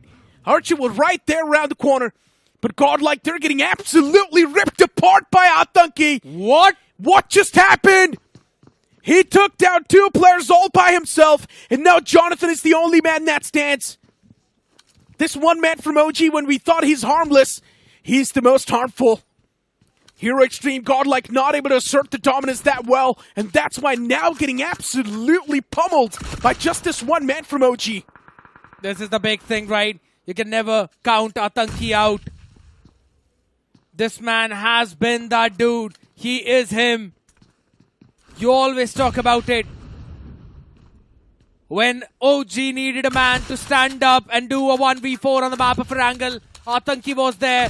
When OG needed him to stand up on here, Atanki was there, but Godlike right now will come out on top. And luckily enough, Jonathan's the impact player. So at least Hero Extreme Godlike's getting away with a decent bit of points. Should be around 8 to 9 points, which is not bad. They've also got the placement points. You need to calculate that as well. 8 points exactly easily right now. Should be around 8 to 9 points. And they can probably make the tally up for 12-2. They've got to have one better positioning in this game, let's just say. This is an inevitable chicken dinner for global esports. If you're looking at the position of the members and with the way how everyone is playing. Unless NoNx decides to pull something. With global esports on top. Yeah, their position's noted though. I'm not quite sure if there's any way for Viper to survive out of this one. How did NoNx survive with both the players once again? Wasn't NoNx under heavy fire from everyone? Yeah. When they try to make it inside of the zone, it was global esports taking those shots. Hero Extreme Godlike as well. We're constantly beating them up. Even Phoenix Esports had a little bit of that dig against him. But now look at NoNx, once again, strong with both the players. But how is Viper supposed to make it out alive? That's the main question. He is not. He is the sacrificial lamb. He's messed up. And I'm pretty sure NoNx just wants to squeeze themselves in the top 2. That's it. That's pretty much the maximum thing NoNx wants to establish. Probably, yeah. Come on, Viper. Hold on. Go out swinging. Oh, he did actually. And he's actually able to do a lot of damage. Global Esports! What? How is he challenging Global Esports? It's the candle challenging the sun, and somehow the candle's coming out on top. How did this even happen? How did they even allow Viper to stay up alive for such a long time? This man just completely played off of reflexes. And somehow Viper, he's alive now. And Anonymous, he's got the line of sight on Viper, which means the cover fire will now be successfully provided. There's no chance for Global Esports to shut down Viper anymore because there is Anonymous in the far fray. But Global Esports, they themselves just back away and now play for the zone. Yeah, they can't really. Didn't want to overcommit for that one fight. They've still got one more member to deal with, and that's going to be Jonathan. Those nades are always impeccable, and they will stand true as well. They're blasting like anything. The door closed up on his face. The elimination point got stolen away by Ash from Phoenix Esports. Instantly, the man was opportunistic, taking the elimination point away. Adi, he was able to find the knock. And also the confirmation since he was the last man standing, but NoNx from the far fray. They were able to find an instant knock against Adi as well. Global Esports, they could have been a force to be reckoned with in this game. But since they lost on so many players, now Global Esports will not stand a chance to get the game in their hands anymore. And what just happened? This is so awkward. The teams with 2 players standing are now supposed to be the one to come out on top. And this could be NoNx's chicken dinner as well. They can do a best timing third party onto this fight. Manya's already found that knock against Archit. The spoilers played, and Global Esports, they're cornered up. But the same thing can also be said for that one man of Phoenix Esports as he's taken down extremely low. Ash's position's compromised, and this nade, it's going to seal the deal. Phoenix Esports down and out from the game, but now Global Esports, they need to go up against the players of NoNx, a 2-on-1. NoNx somehow, they found themselves in the advantageous side in the final few moments when we thought that NoNx will not be able to steal the game. Viper and Anonymous. Now is their time. Now it's their chance. The question is, do you really want to try and hold your position down now, or do you want to play in for the stage 9? I'm pretty sure not really going for the stage 9 is the best possible option.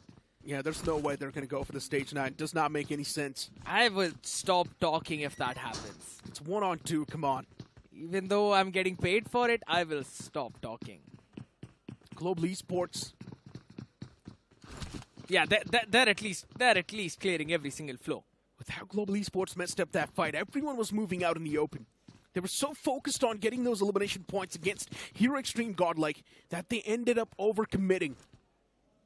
And because of that, they were out of position, and they got caught off guard by the entirety of the lobby around them. A nade bait by Manya. Yeah, Manya's just holding the staircase. No one's hopping in. He just took the pin out of the nade and put the weapon back in his hands to try and bait any kind of push from NoNx, but they are patient. NoNx knows it's their game. Just want to play patiently, just want to let the flow of the game take over. NoNx knows it's a nuclear performance waiting to happen.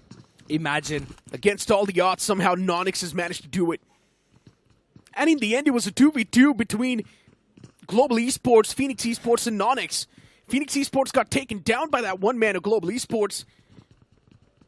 But NoNx somehow, they're alive. Yeah, because just where their position was, Global Esports decided to take care of the people in the city first. Didn't realize it's always been the countryside people who are the most dangerous.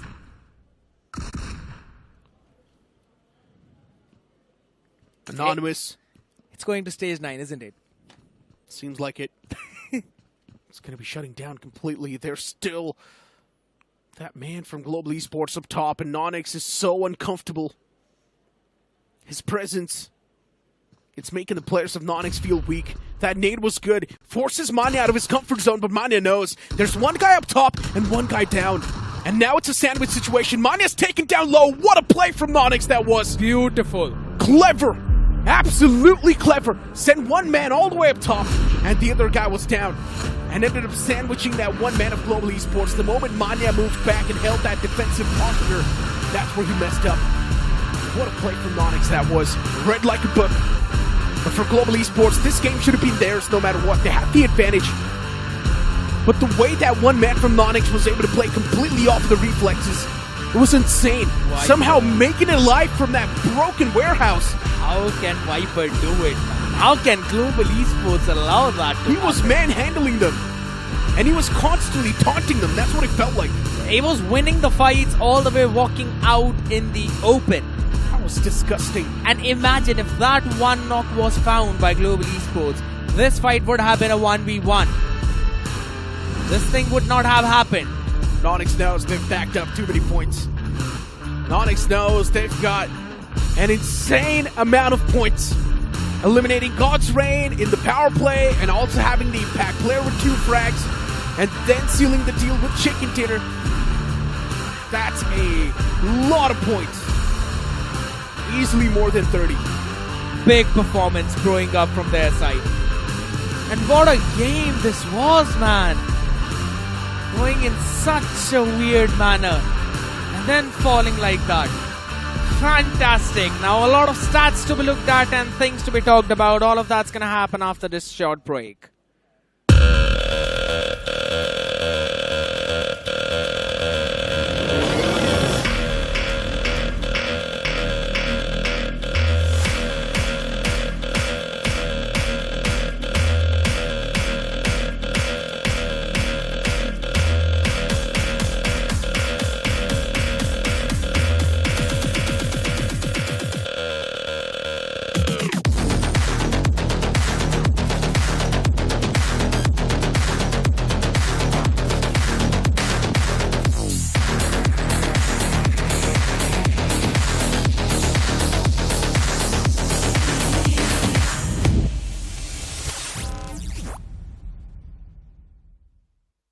taken too soon.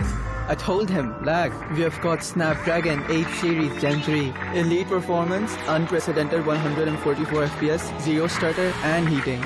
And yet, he still tried. A beautiful thing.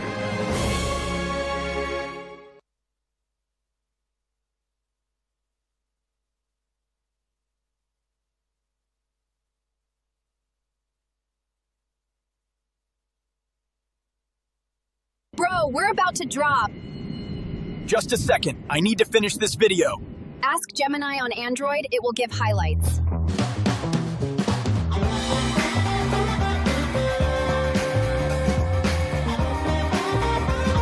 Press for key highlights. Only on Android.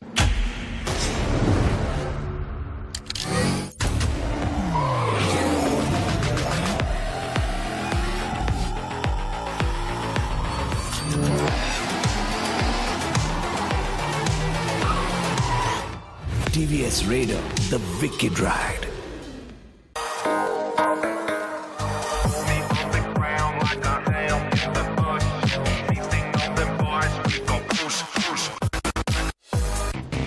Real MVPs are not born. They practice every day. For OP moves on the field and in life. Duolingo English Test. Proud supporters of dreamers and doers.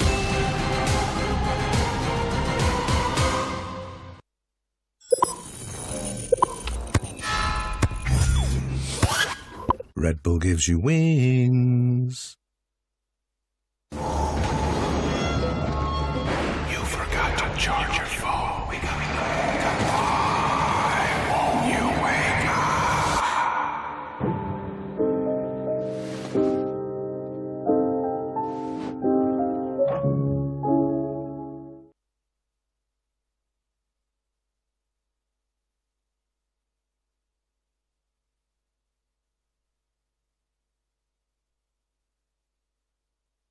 हम beginning हमेशा नहीं था star UC लेने से पहले सोचता था 100 बार डर था बड़ा स्कैम्स का डाउट थे हजार तो प्ले ओपी आया तो लगा ही नहीं पर तो मैंने लिया यूसी सेव गेम किया रेस प्ले मेरे साथ यहाँ ड्रॉप्स एकदम हार्ड प्ले तेरे साथ ओपी तू भी कर ले start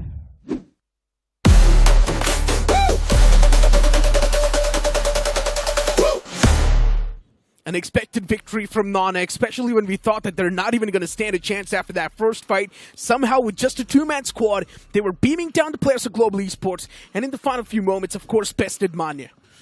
I just have to say, you know, at that point, Global Esports, they were there standing up on top, two players, and yet Viper was like, this is my territory. This is the desert. You cannot stand up against a rattlesnake out. I will rip you off. And he definitely did. Shooting both the players so very good that they'd eventually have to push back, heal themselves up. And then Mane gave the call that we are pushing on to Jonathan. Leave him, hop with us. So let's just start counting the amount of chokes that we saw in that overall game, right? Yes. First, it was Global Esports in the final few moments. Yep. That pretty much choked up. Global Esports choked up. Then later on, Phoenix Esports choked up on Global Esports. Yeah. And then Global Esports Mania choked up on NoNx in the end. So it was just chokes after chokes that were constantly happening over and over again. And because of that, NoNx was able to somehow come back to life. Because in all those chokes, NoNx never made any sort of chokes. I 100% agree. Out of all of that entirely happening, it was NoNx with the sound of consistency. And I think so it is this consistency that has led this team, which was at one point in the bottom 5. It was in the last page to propel themselves up in this top 4. And I'm pretty sure both of our predictions are going to stand true, that we will see this team qualify. Hey, look, the MVP, though, it's going to be Mania from the side of Global Esports with 4 finishes racked up and the finish contribution of 44%. Still, nonetheless, it was quite a good game from Global Esports, and they've also got a great consistency going on since the previous game, or previous game was Chicken Dinner, and in the previous game, Global Esports got to the top 2. Yeah, I mean, even on the map of Erangel itself, it was either way is their own game, right? After that one collision between God's Reign and the members of K9. So, yeah, it was a Chicken Dinner now getting placed second. So, it's a pretty solid performance now if you really consider. But yeah, out of all the things, I don't think so they can eventually push for top 4 now. They're just way too far behind. They have to focus down in top 12 itself. Yeah. And the position in top 12 is actually pretty solid. I'm pretty sure Global Esports is going to be giving it all they've got to at least try and make it to the top 12. Of course, they themselves know they can't, but at least they can have that goal set up in their head so they can perform as well as they can and move it inside of the upcoming stages. We know that's probably the best possible mentality to have. Semifinals is what awaits for a team like Global Esports. Later on, we did see Revenant X Park as well be a part of that action, but here Extreme Godlike, they were able to eliminate the entirety of Revenant X Park. Phoenix Esports was also a part of the scuffle, but Phoenix Esports, they choked up that fight against Global. Yeah, they definitely did. To be very honest, Jonathan also made a pretty nice last stand against Atanki out there to stop the domination of OG, because they also had a chance of making it back in top 4, but did not really happen. Now, after all of that action, we're going to have a look at the match rankings itself and see which team is up on top. Apart from NoNx, I don't think so there's going to be any other. 36 points. Bomber. A nuclear performance from NoNx. We've, of course, seen bigger performances from this, but generally speaking, from NoNx, given the position they had, getting the chicken dinner, also the bounty, getting those 36 points, that is insane. The maximum amount of points we've seen so far is 50 points, right? Yeah. So, of course, we've seen much bigger performances than this, but the way they got this performance done, that's what matters. The journey is what matters for NoNx. Absolutely. A super difficult, man, losing early members as well, being in the blue, tanking for so long, and even after all of that, just surviving out. I think one of the big reasons for that is because most of the teams were eventually caught up in the storm of those early collisions. Yeah. So there were a lot of breaching points into the circle. There were a lot of open spaces to play around with. And I think so that kind of makes sense now, as their position at 529 points is solidified. That is the target Hero Extreme, Godlike and Genesis have in their mind. And we've also got another confirmation that OG is not going to be moving up in the top 4 anymore. They are just sitting down on that 5th spot. Hero Extreme, Godlike, for them, the gateways are now open. If they want, they can definitely breach in that top 4. But for NoNx, there's a chance that spot can be stolen away easily by Hero Extreme, Godlike. If the upcoming 2 games, even if one of them is a chicken dinner, with a decent bit of points, more than 20 points, Hero Extreme, Godlike stands a solid chance to make it in the top 4. They need 35 points in total. Yep. To make sure that that happens. For Genesis, that tally is going to go up towards 40 points. So, in 2 games, Genesis Esports needs around 40 points, and Hero Extreme, Godlike needs 35 points. Which is, generally speaking, a lot of points if you ask me. And looking at the form that Hero Extreme, Godlike is in, I highly doubt getting those points is going to be easy. And especially looking at the amount of teams that get eliminated in that early scuffle, you already see a lot of those points just fade away like that. Those points have been distributed towards the latter half of the board. One of the big things that's going to happen is the fact that you've got Group A teams playing now. So we might possibly see a lot more engagements that might happen. You don't need to smile like that. But yeah, I mean, here's the thing, right? We both know what we are talking about. As compared to Group B, Group A teams, they have not really been looking that pretty solid in the form itself. So I think so if there is any other group that you would want to go all gung-ho, guns blazing, it's going to be this team. So, of course, I'm pretty sure that's going to be the focus for all the boys. But here's the thing, right? Group A is also pretty passive. I just hope that Group A, they're not going to be executing that passive playstyle anymore, and they start executing that aggressive playstyle. That's the only thing that's going to help them make a comeback in the overall standings, if they do still stand a chance. They've only got 2 games to prove themselves, and honestly, in just 2 games, I highly doubt pulling off a comeback is possible. Unless if you're somewhere around that top 12, then maybe you can. If you're somewhere around 13th and 14th position, yeah, that's where I can potentially see you hopping back into that top 12. If there's even one more position below that, yeah, I don't think so, because it's going to become very difficult. I 100% agree. It's going to be the land of Sanhok as well, where you can't really depend on that late game, because you know how zone-oriented that game is. If it shifts away from you, you can't do anything except for the fact that brute force your way, force your fight, win those fights. So why not just rather take them out in the early game? Today's day is all about third parties and those chain reactions that we're seeing, right? The moment a fight happens, you will see an instant third party. Then after that, you will see another instant third party. So fights are happening back to back. And this chain reaction, it's of course the great thing. And of course, if you move on towards the map of Sanhok, it just gets even worse. Absolutely. Because all the teams will be in much more closer proximities, and the third party just gets even easier because you do not need to travel too far away. But for now, we have a quick interview lined up, so let's move on towards that. स्वागत है आप सभी का BGMS season 4 भाई हर जगह fun banter करना start कर दो, ये मेरा काम है। लेकिन फन बैंटर से याद आया कि अभी कुछ समय पहले सेट आए थे, वो बोल रहे थे कि फन बैंटर चल रहा है जिसकी शुरुआत किसी और ने की, अंत किसी और ने किया। आपका क्या कहना है इसमें? देखिए, मैं बस ये कहना चाहता हूँ कि हर एक अंजाम जो है वो अंजाम तक पहुंचे, ये जरूरी नहीं है। और सेल्फ प्रोक्लेम्ड उन्होंने चीज़ों को एंड किया है, ठीक है। मतलब we all know what exactly happened and it's fine. I think esports में ये सब चीज़ें चलते रहना जरूरी है and it's all in fun and banter, जैसा मैंने बोला। दैट एटलीस्ट मेरा तो हमेशा से फन एंड बैंटर ही था। सो या दैट एक लाइन उसमें सुनने को मिला था कि चिट्ठी आने वाली है, चिट्ठी भेजने वाले हैं। मिला आपको चिट्ठी? कबूतरों की तलाश में निकला हूं मैं, अभी तक ऐसा कोई कबूतर मिला नहीं जो चिट्ठी पहुंचा पाए। बट हाँ, नॉर्डविन से मेल जरूर आ गया है। सो यस गाइस, जो सीजन 4 का फाइनल्स है वो हम करेंगे grand finale and I am pretty sure that it's gonna be grand and huge for sure. लेकिन इसमें ना मैच जिस तरीके से जा रहे हैं, हीरोइक्स टीम गॉड लाइक के आप पार्ट हो, मैचेस अच्छे भी आ रहे हैं, बुरे भी आ रहे हैं, आपको क्या लग रहा है, क्या गलत हो रहा है उनके अराउंड? देखिए, अभी कन्वर्जन जो है वो मेरे ख्याल से एक बड़ी प्रॉब्लम है। आपने भी वो चीज़ नोटिस करी होगी। एंड गॉड्स का एडिशन हमने देखा and then the team getting builded and everything and at the same time I think अभी के लिए कुछ प्लेयर्स की तबीयत भी खराब थी। But I have complete trust in my boys and I am pretty sure कि भले यहाँ से डायरेक्टली टॉप 4 में जाकर के वो फाइनल्स ना पहुंच पाए, may be again, but I have complete trust that इस बार ग्रैंड फाइनल्स पक्का है and hoping for the best in the grand finals. चलिए, होप तो हम सभी लगा के बैठे हुए, लेकिन एक्शन वो कंटिन्यू है हमारे साथ। अभी भी आप जुड़े रहे और एंजॉय करें।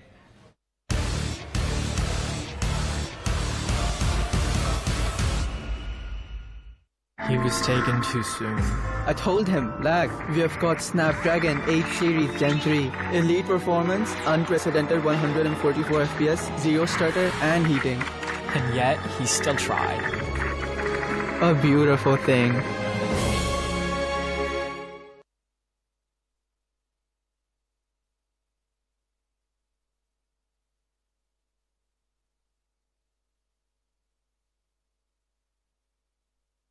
Unlock BGMI's new gold spin starting at just 10 UC. Limited time offer on Google Play. How did we go from bathtub to battleground? Gemini on Android, bro. Anything can happen.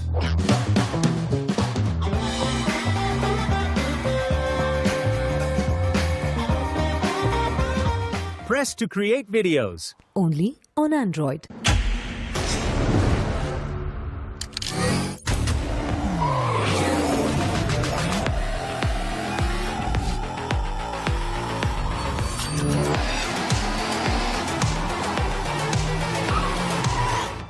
TVS Raider, the wicked ride.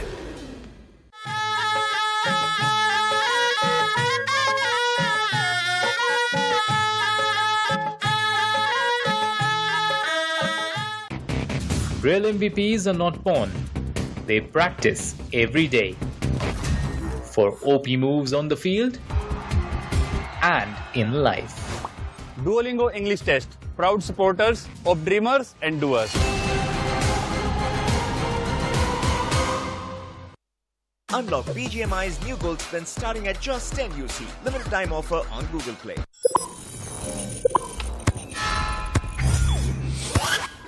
Red Bull gives you wings.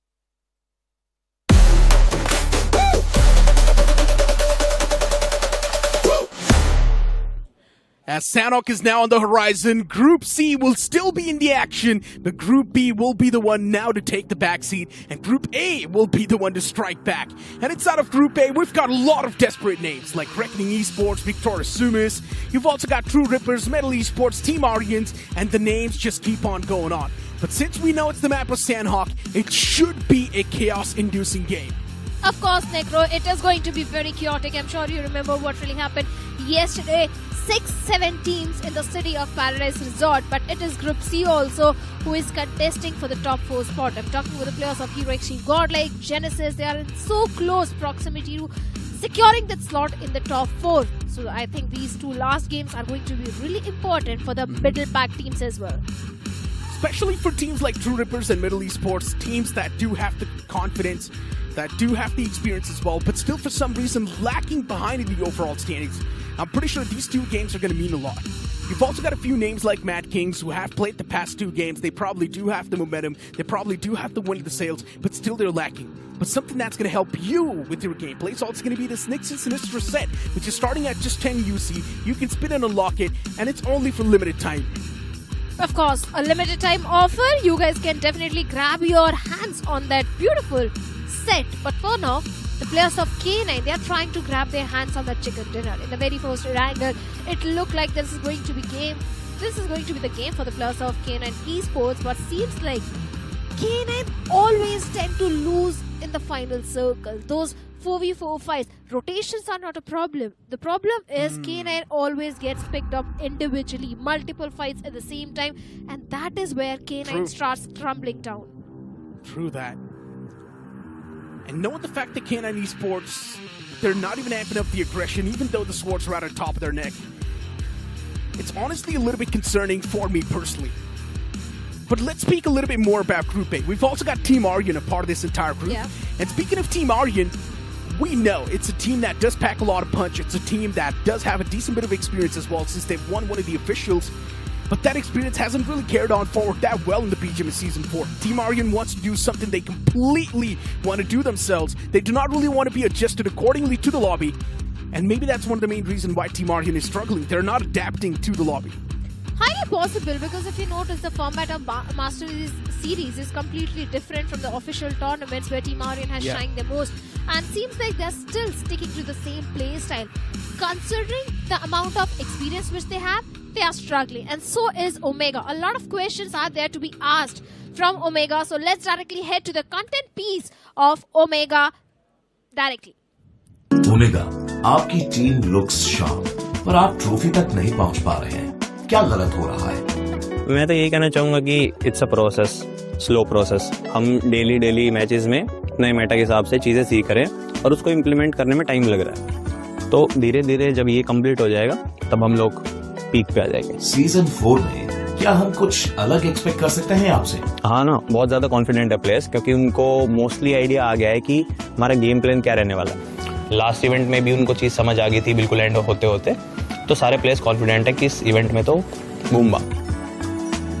That was K9 Esports, the IGL, and of course, at this point in time, especially knowing the fact that K9 Esports is extremely closer towards that semifinals bracket, and they probably can make it as well. We know Omega and the boys, they've got it in the back.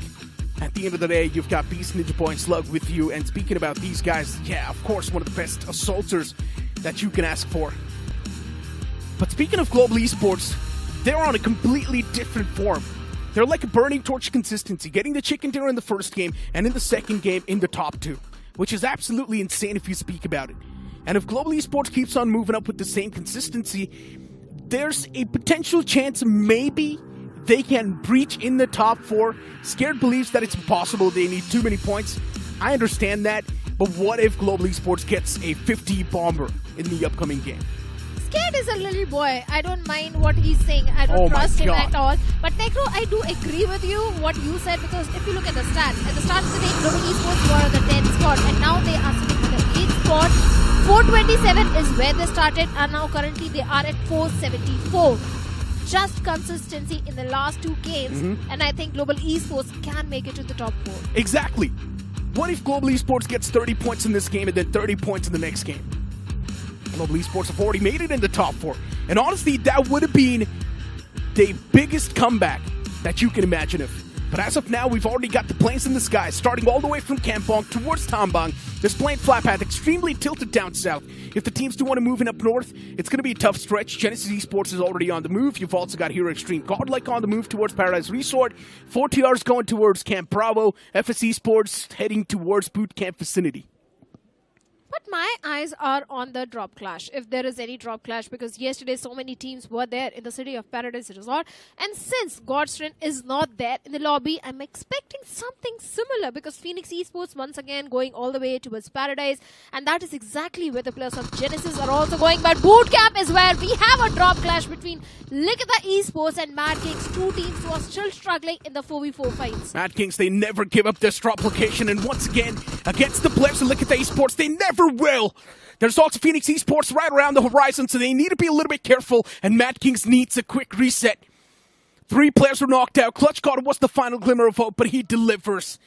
And because of that, Mad Kings is still live and cooking. But as I mentioned, there's still Phoenix Esports around the horizon, and Phoenix Esports is already on the run. They've realized that Mad Kings is extremely hurt, and Phoenix Esports wants to press the matters and punish the players even more. This nade, it's perfect! It's going to find those 2 confirmations, but Mad Kings, they've still got 2 more players standing. Phoenix Esports, suddenly they have improvised their 4v4 fights. First against the players of Hero Extreme Godlike on the map of Erangel, and now going up against the players of Mad Kings. That was such a precise grenade from side of Archit, making sure 2 players of Mad Kings have been eliminated. But now, they still need to deal with the remaining 2 members of Mad Kings. But Mad Kings, such an experienced name.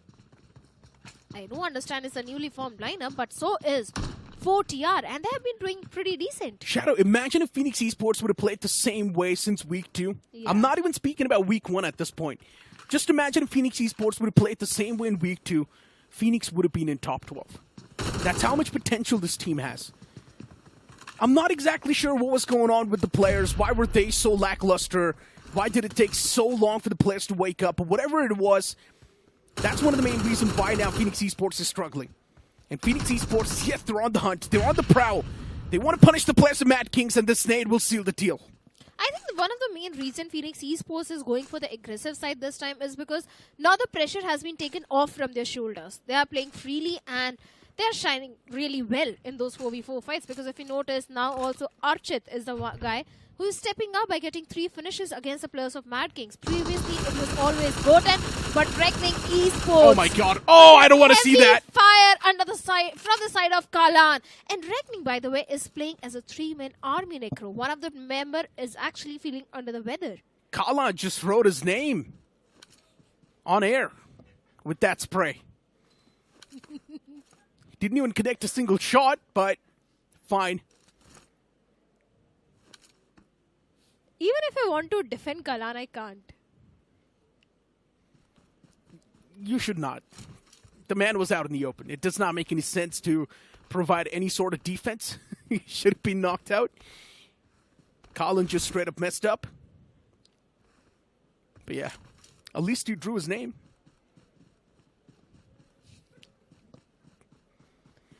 We all do sometimes, but Shadow is there to help him out. Oh, he's not. Mess-ups after mess-ups. It's a comedy of error for my Los Hermanos. And Zyrax in the back. I'm not sure how much he can really do. It's Reckoning Esports. And this is informed Reckoning Esports, by the way. We all know in recent days, Reckoning Esports has been looking great. Zyrax up close and personal. Dionysus might just have too much on his plate, but still things can be dealt with well. Colin a little bit in the sidelines. Dionysus is catching a lot of hurt from the backlines as well. And Dionysus cannot charge up like that. Gets confirmed and eliminated from the game. And just like that, Reckoning Esports, they vanish into thin air. What happened? Finally, the spray are getting connected. The bullets are getting connected. Reckoning Esports, they were playing as a 3-man army. Yes, Mighty did mess up in that situation, but finally they were able to rectify that mistake. But now, the players of Hero Extreme Godlike are also coming under heavy fire as Gods gets a confirmation point onto Pain is live. But his own teammate is also asking for the rescue mission. Edmino. People love calling him Godmino also sometimes because of the performance which he brings on the table. But Gods... Now he's stuck. Yeah. Gods has got nowhere to go. He was there with the rescue mission, but unfortunately for Gods, now the man is stuck himself. There's also Genesis Esports on top of the hill, so that's another team that possesses a great threat. And at this moment, 4TR with just a 2-man squad, I'm not sure what they can do. Team Aryan. Henry's taken down extremely low. Colin on the sidelines. Mighty Los Hermanos. Colin as well gets eliminated. And that's going to be it for LHS in this game. A comedy of errors from the team, and that's why now they need to pay the price for it. But you've also got Team Aryan around the spectrum, and Team Aryan, they're ready to pounce on top of the opportunity. Hero Extreme Godlike against the players of Genesis Esports, but Hero Extreme Godlike, they've only got 3 players left standing in the fight. In the elimination feed, you also see the players of Phoenix Esports taking a fight against Team Aryan, and somehow Phoenix Esports, they find the advantage. There are two big clusters in the map of Sanhok currently. One towards the side of Paradise Resort, the other one towards the southern side of Bootcamp. And that is where we have the plus of Global Esports, Team Aryan and Phoenix. But for now, Aryan and Global Esports are also going up against each other as one of the players, Devotee, has been knocked out. Even the last player, Sarex, has been eliminated. Team Aryan once again fizzling out in the map of Sanhok on the 12th spot. But now Global Esports, this is the team which is focusing on the consistency. And Phoenix, they are also looking very promising in those 4v4 fights. But I'm not really sure about the split which Phoenix is having, that this fight can actually go in their favor. Unfortunately for Jahan, there's also flames surrounding the guy. For Phoenix Esports, Godin in the sidelines, Jahan right behind the rock. 8-bit, they've got a decent bit of spread. There's Global Esports next to 8-bit. Phoenix Esports on the tail. I'm telling you, it's a spring trap. It's a chain reaction waiting to happen the moment the first body drops around this fray. Everyone's going to read the elimination feed, and they will instantly book it. Well, a similar situation is also brewing towards the side of Paradise Resort. Hero Extreme Godlike so close to the Plaza Metal. Out in the open, Punk gets off guard. Aimbot instantly takes him down. Even Gods has been chipped pretty low by that grenade. Molotovs being launched, and Metal, they're actually charging it towards the side of Hero Extreme Godlike. A single grenade, and even Jonathan will be eliminated. Hero Extreme Godlike, a quick elimination on the 11th spot. I don't think Godlike's going to move in the top 4. And you know what's the most unique thing about this lobby? There's no team with a bounty. Yeah. If you've noticed. Hero Extreme Godlike was the only team that was closest to the top 4, but since Hero Extreme Godlike, they themselves get eliminated pretty early, I don't think from this lobby it's going to be anyone that actually breaches in the top 4 anymore. So the top 4 is solidified. God's Reign, I think they're good. 30 points. Hero Extreme Godlike, they need 30 points. If they get 30 points, they can be in the top 4. Global Esports, though, they've got different intentions. A man from Phoenix Esports is knocked out. The confirmation instantly follows up. But Phoenix Esports, they've already got a lot of elimination points racked up. They're on the 20th spot in the overall standings at the start of the day. They started things off all the way from the 23rd, if I'm not wrong. Yeah. So Phoenix Esports, they've definitely made a major leap today itself. But as I mentioned, only if they would have played the same way since week 2, Phoenix Esports would have already been in the top 12. They were overthinking. They were under the pressure in the previous weeks, and now that has been taken off. So I think they are performing really good. I know there is no other defense which I can give. I'm going to blame Ash. Okay. I'm just going to blame Ash. The way Phoenix Esports was playing, the decision-making was extremely questionable. In some of the fights that Phoenix Esports was supposed to take head-on, in some of the good fights that you wonder, okay, Phoenix Esports should come out on top, they were losing those fights. The decision-making was extremely bad. The positioning was bad. The rotations were cursed. And who was the one to blame? Of course, the IGL.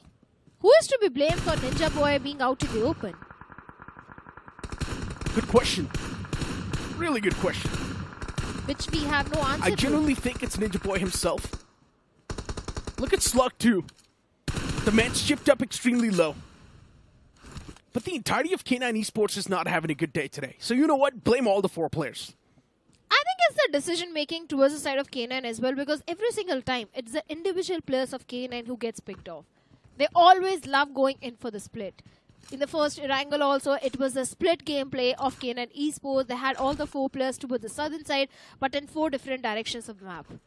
Later on, they did regroup, but eventually a chicken dinner which could have been converted was not there. And this time, once again, a similar problem for K9 Esports. But what's really happening wrong with the players of Hero Extreme Godlike? Yesterday only they got a chicken dinner, and now once again, in the map of Sanhok, Metal and Hero Extreme Godlike, if you notice, this is actually a new rivalry building up. I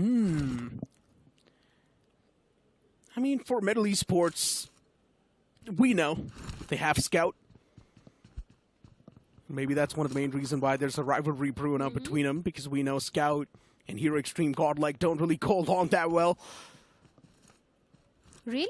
The amount of teams that Hero Extreme Godlike has a rivalry with, is quite a bit, right? There's now Middle Esports, there's Revenant X Park, there's Seoul, which is interesting, but that also makes the situation more fired up and spicy.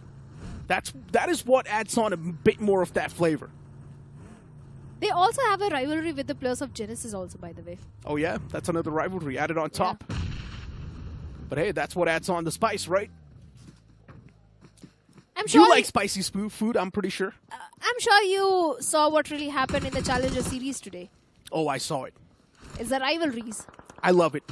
I love what Nebula did. It's the rivalries which sometimes cost you a qualification. But over here, luckily enough, no one's getting eliminated. So it's not about costing a qualification, but in the playoffs, definitely things can be blunderous. But as of now, Phoenix Esports, hold on, Justin. The man is somehow defending his ground. There's one more man from K9 Esports. And Slug, he's quick with his finger as he eliminates that man from Phoenix Esports.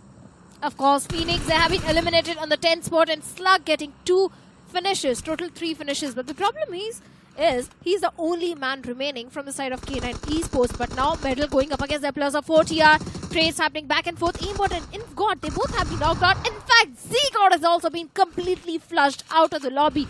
5 finishes, no casualty, and Medal, they are looking super strong because now they can have the complete southern eastern control of the circle as well. Oh my god, K9's got 401 points. The team on the 12th spot is 8-bit with 426. That means K9 Esports needs 25 points to at least match up with the team that is currently sitting on the 12th spot.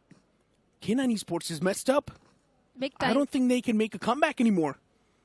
Since 8-bit's got all the 4 players standing in this game, I'm pretty sure 8-bit's going to squeeze out a maximum performance. So 8-bit's lead is going to be extending even more. K9 Esports, in the upcoming game, they need around 45 points. Of course, they started with 374 points, and now they are having 401 points. If Slug survives till the top 2, then they can definitely get few extra position points. But the chances of that happening are very slim. But for now, Spray God, he has got information about the players of Team 8-bit, and for now, he's trying to find a safe spot for himself. But I'm sure Hunters is not in a safe spot. So far away from his teammates and is actually crawling his way towards the side of True Rippers. Yeah, does Hirsch have a clue? That's my question. He's got no idea. There's a rattlesnake right behind him. But this time he's not making any sound. True Rippers. Look at Hydro. In the front, Hunter still waiting for the right moment to strike. And now is the moment! He finds the first knock. He wants to go for the confirmation, but he's surrounded by the lads of True Rippers. He cannot go anywhere. Utility tossed out. Hunters, he wants to find a return connection, but he's also getting surrounded by Jelly from the left. Another man from top, and Hunters will be eliminated. He gets engulfed by the entirety of True Rippers, but Genesis, they're quick with the backup. Hirsch is still standing, and Hirsch, he makes sure that Genesis Esports will pay the price for all the dues. It was actually 8-bit from the far off angle which eliminates the last player of True Rippers. A third party coming in from Raiden. But Genesis, kudos to them. The backup, the cavalry coming in time, and they have got enough time to go for the reset as well. But need to be a bit cautious because we have the players of Middle coming in all the way from the southern side. Then towards the north, we also have got the players of Team FS. So Genesis, they have to be on their toes. True. Utils tossed out against Genesis. Genesis Esports, at least they have 3 more players still standing. So Genesis Esports can still go for a winning blow. But at this point, Genesis Esports, they themselves have probably accepted the fate. They know. They're anyways going to head towards the semifinals. The grand finals are too far away now, out of reach. Even OG was not able to reach it. That's how much of a lead there is in the top 4. Spray God from Global Esports prone behind the rock. Even Global Esports is another one of those teams that is probably aiming for the chicken dinner. But as I mentioned, Global Esports, they probably need more than 20 points in this game. 25 points, and then 25 points in the upcoming game too. That's the only thing that's going to help Global Esports propel themselves in the top 4. Spray God's position still unnoticed. Oasis right in the front, and the man gets struck. Spray God, that's a perfect way to ignite the fire between you and Victoria Sumus. A well-placed net from Manya finds another knock. It's Spray God. is destroying everyone from Victorious Sumus. What a team play that was from Global Esports. The moment Spray God finds the first knock, he gives the information that there is the second man behind the rock, and Manya tosses a perfect nade. Global Esports playing in tandem, team play to perfection.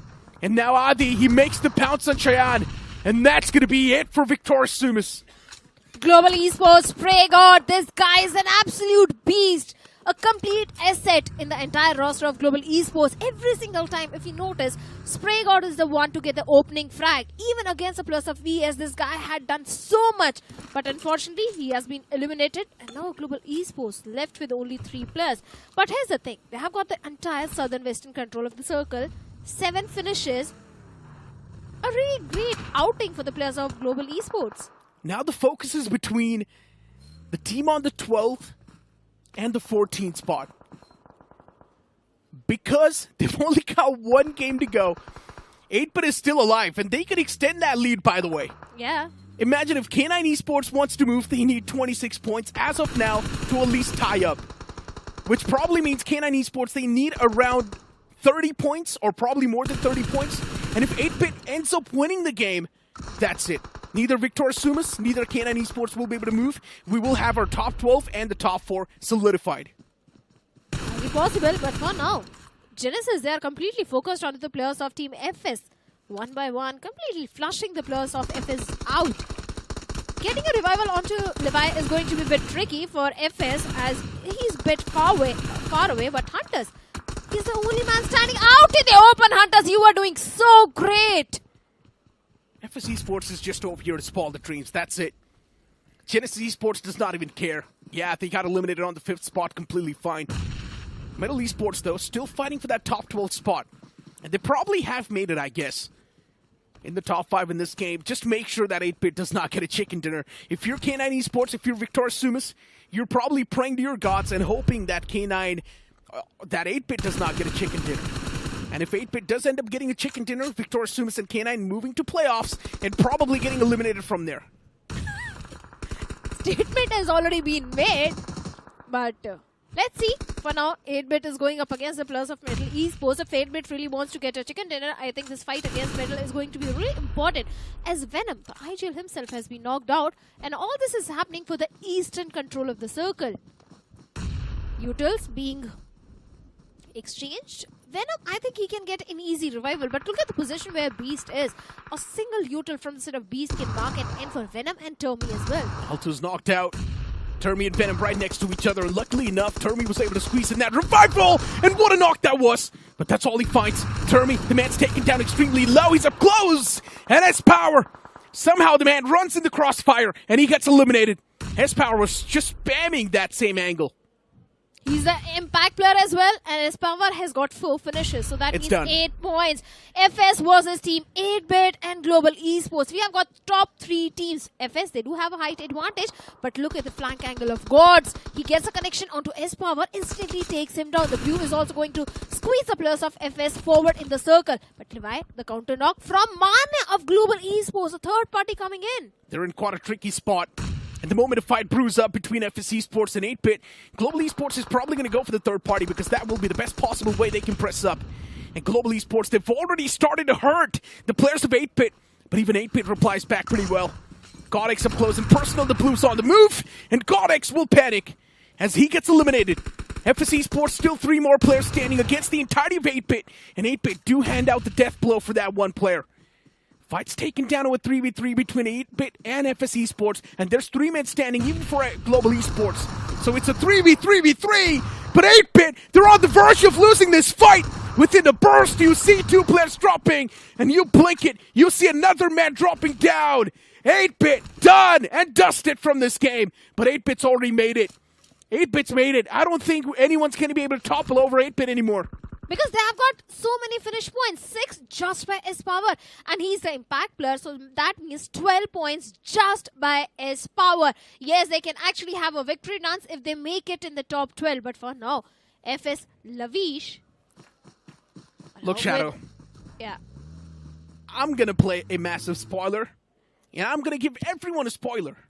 that is currently watching the English broadcast, if you're someone who loves suspense, mute the broadcast right now, okay? Because I'm going to spoil it to you guys. We've already got our top 12. There's no changing. Mathematically, it's impossible for anyone on the 13th and the 14th spot to make it in the top 12. And even in the top 4, there's already too much of a bigger gap.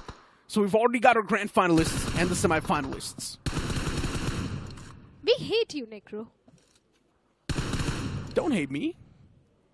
Just because I spoiled. I would still wait for the official confirmation and the last game of Erangel as well, because we never know anyone can drop a 30 bomber. True that, and at this moment, with how Esports, they're lining up to place Global Esports in the front. Today's day has been incredibly well for Global Esports. That playstyle of theirs has been matching up pretty well to the intensity of the lobby. And Global Esports, the first game they got a chicken dinner, the second game they were in the top 2. Now this game as well, they're still in the top 2, and there's a chance they can convert a chicken dinner. Manya moves out in the open, and it's his magic that finds the strike in Global. They get another chicken dinner today. The second one of the day, Global Esports. They got one in the map of Erangel and a second one in the map of Sanhok. Global Esports finally amping up the aggression and the consistency which we wanted to see from the side of Manya. This stage has always been lucky for Manya, because if you remember, Season 1, this guy lifted the trophy. Season 2, this guy lifted the trophy. So Manya has special connection to the stage of BGMS, and finally, Season 4 wants to do it again. Yeah, Season 1, Season 3, the man's lifted the trophy. And now Manya over here looking to replicate it once again, but still it's far away. With this sort of a performance, Manya's already secured that semi-final slot. We all know that. We all know that even 8-Bit's going to move towards the semi-finals, so they've already dodged that deadly bullet. But a lot of those teams, they weren't able to dodge it. As I mentioned, mathematically, the team on the 13th and the 14th spot, they will not be able to make that climb unless they get 50 points in one game. Then that's a whole different story. But if that's not the case, they're not going to be able to make it. But here's the thing, when the day started, 2 Extreme Godlike, Genesis, Global Esports, they had 4 matches. NoNx on the other side had only 2 matches in hand. And NoNx was on the 7th spot below Hero Extreme Godlike and Genesis. So chances of Godlike and Genesis propelling themselves in the top 4 mathematically were more higher than NoNx.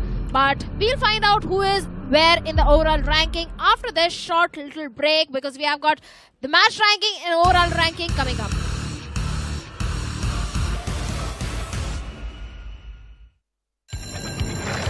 What's the cheat code, bro? No code. So, a script then, or a bot? No script. Alright, class, for today's lesson... I already taught her something.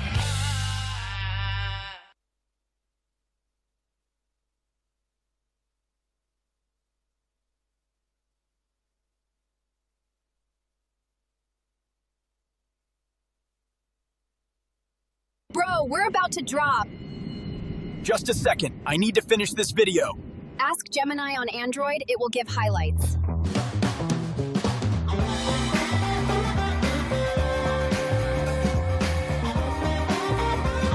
Press for key highlights. Only on Android.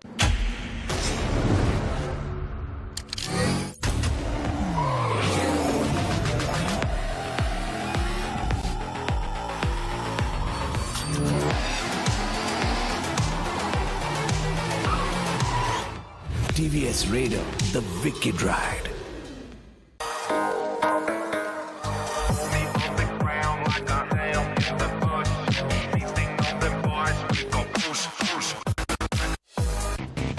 Real MVPs are not born. They practice every day. For OP moves on the field and in life. Duolingo English Test. Proud supporters of dreamers and doers. Unlock BGMI's new gold spin starting at just 10 UC. Limited time offer on Google Play.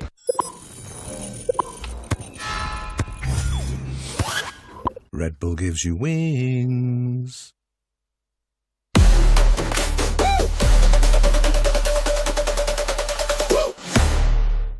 If not for Game 2, this definitely would have been a back-to-back hat-trick chicken dinner for Global Esports as well. But it's absolutely fine. A 1-2-1 position coming in for the first 3 games. Who knows, that next one could also be a pretty big one for Global Esports, man. The performance that they are showing is absolutely insane.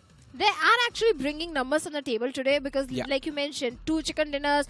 In the second game of Miramar also, they came so close to getting a chicken dinner. So there is highly possible chance of Global Esports catapulting themselves in the overall ranking. I'm pretty sure that they are definitely playing on those OnePlus devices, ladies and gentlemen, because you've got some of the best-in-class segment devices with insane battery life and, of course, pretty fast charging and that cooling system. Oh my god, it keeps your phone so cool for such lengthy gaming hours that you can keep on going without any kind of breaks. Now, Shadow, before hopping on to that previous break, we were discussing about, or rather you were discussing about Necro with the same fact that the top 12 have been solidified. That's what the boy says.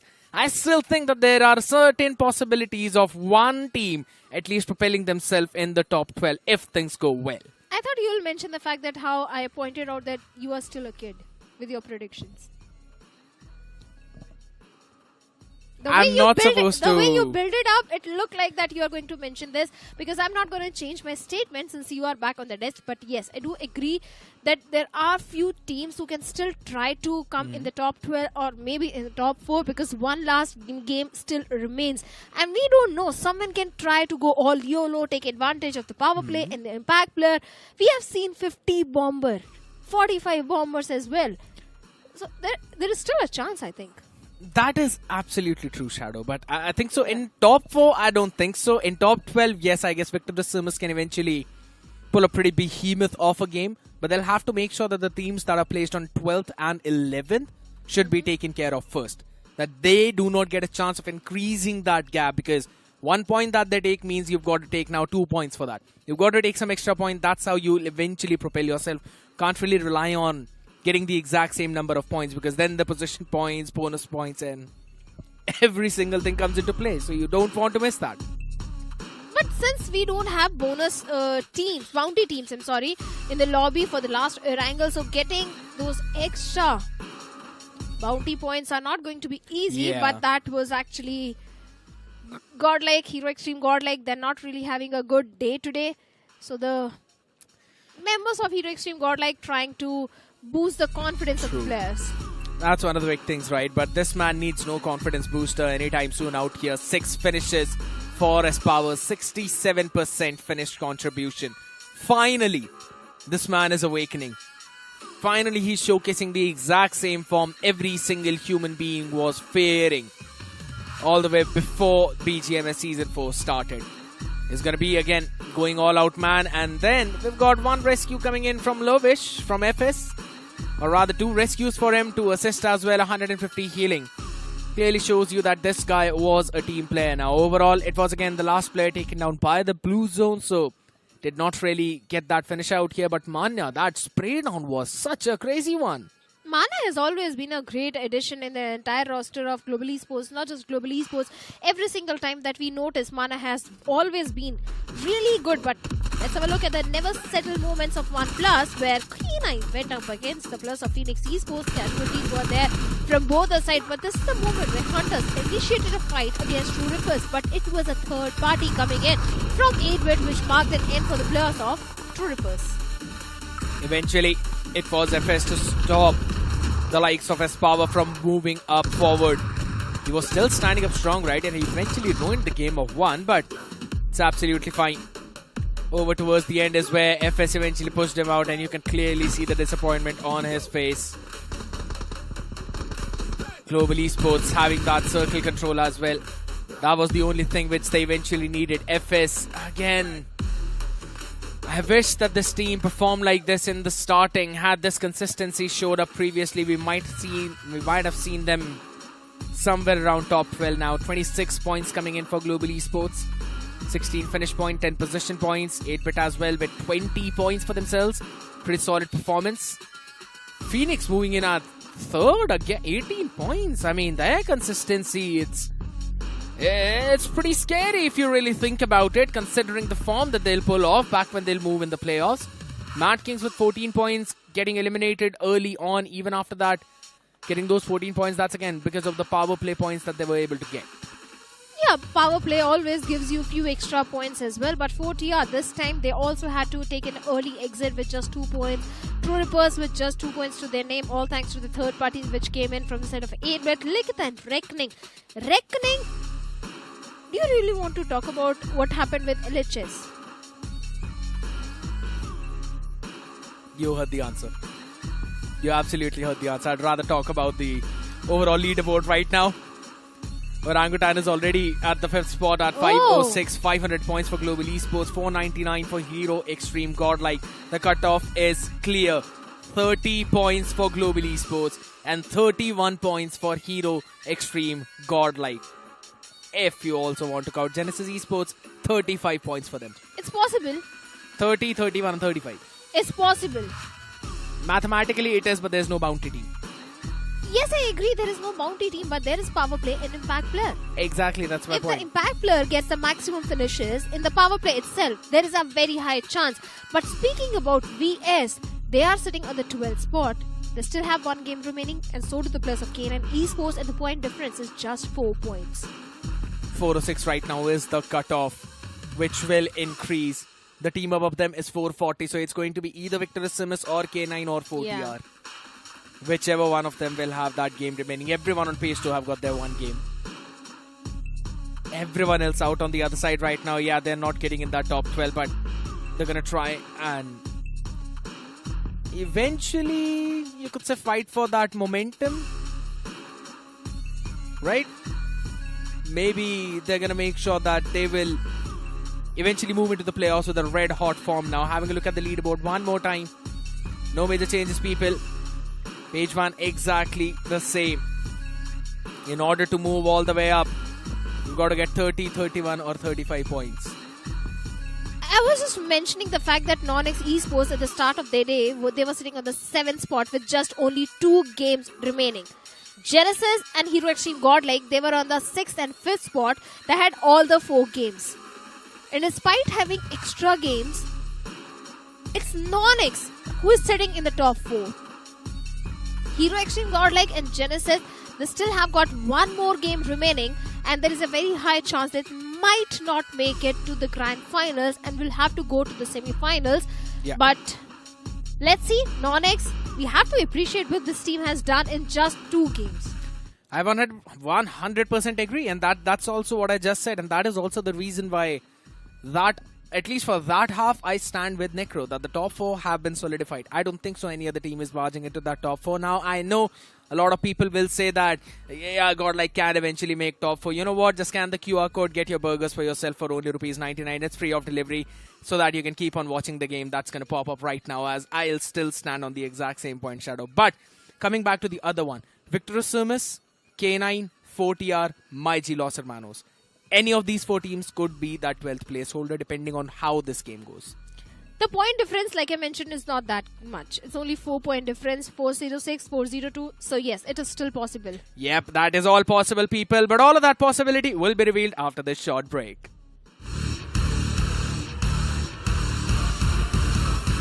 Baba, side mein dekha karo, when the first page... He was taken too soon.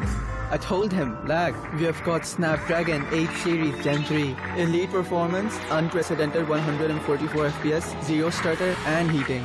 And yet, he still tried. A beautiful thing.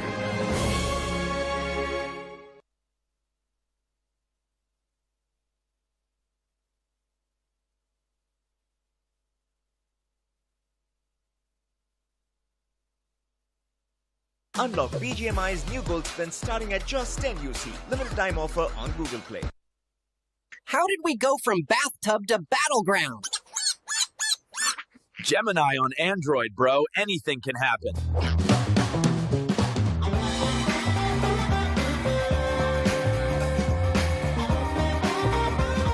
Press to create videos. Only on Android.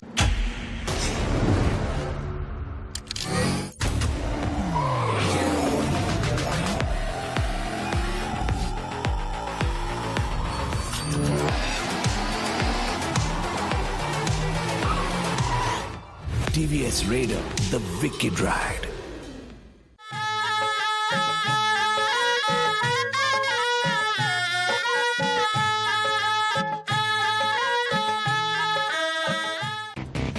Real MVPs are not born, they practice every day. For OP moves on the field and in life. Duolingo English Test. Proud supporters of dreamers and doers. Unlock BGMI's new gold spin starting at just 10 UC. Limited time offer on Google Play.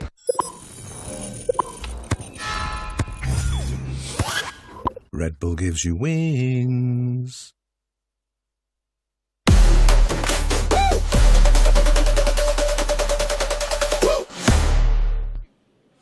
Wings are what NoNx had when they had only 2 games to propel themselves up in top 4, whereas teams who were on top of them had 4.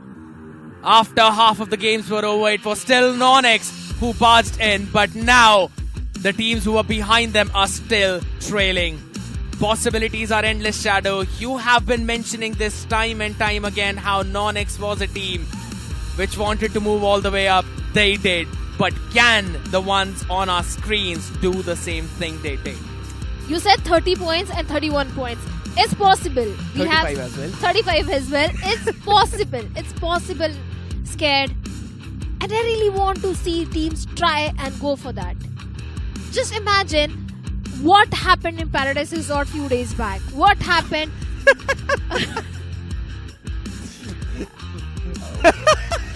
All right. Is it actually a remedy for a headache or something? Absolutely. I really need to ask Somraj, what is that? It's not. It's a boys thing. It just someone randomly does some random stuff. Can you please explain? There is no explanation for that. There are because females watching. I'll tell you, all 4 boys there are thinking nothing. Their brains are empty at that point, and now their brains are going to be focusing on this game, ladies and gentlemen, as the plane will hit the sky for one last time in the league stages. Erangel is the name of the map, and military base is where it starts. Complete southern flight path. In the last Erangel, everyone wanted to have a decent flight path, but the flight path itself is giving a bit of the trouble to teams who like dropping in towards Jodhpur, Zarki, Siverni, shooting range, Kameshki, even hospital as well. But the main concern is the circle. Because in such flight paths, everyone anticipates that we are going to have a completely northern circle. But what if we have a completely southern circle? That means chaos, early rotations, too many fights in the power play as well, and that eventually means extra finish points. I agree. Considering God's Reign are not playing out here, so True Rippers would be controlling that military base area. So maybe they could claim those early extra finish points. Interesting thing is that Godlike has also taken a drop right next to them. You don't usually see these teams fight out so close out early on. There might potentially be a drop clash which could also be happening over towards Nova Repnoy as Global Esports and Aryan are eventually hopping there. This is not a drop location of Aryan, so it is going to be interesting to see as to what happens. And it's a southwestern circle. Bit of a hybrid one, but can take any shift north or south. I would love to see a Quarry or Primos final circle with some water in the contestation. But for now, like you mentioned, Global Esports against the players of Team Aryan in the city of Nova Repnoy. Adi, no weaponry, nothing, just a classic pistol in the hand, going for the loot. Nova Repnoy is a huge city. You can actually go for the flank angles. You can prioritize the loot first and then go for the fight. But you have to make sure not to be out in the open, because if you are, just like Aryan is, and by the way, Aryan has got a VSS, one of the best weaponry to ask for when you are dropping in the city of Nova Repnoy. This was my drop for a very long time. No wonder you like VSS. Out here though, K9. They're locking horns with the members of Phoenix as well. And it's Goten to fall first. Big problems as that man carries the maximum firepower of Phoenix. He was the only lone man out there around K9.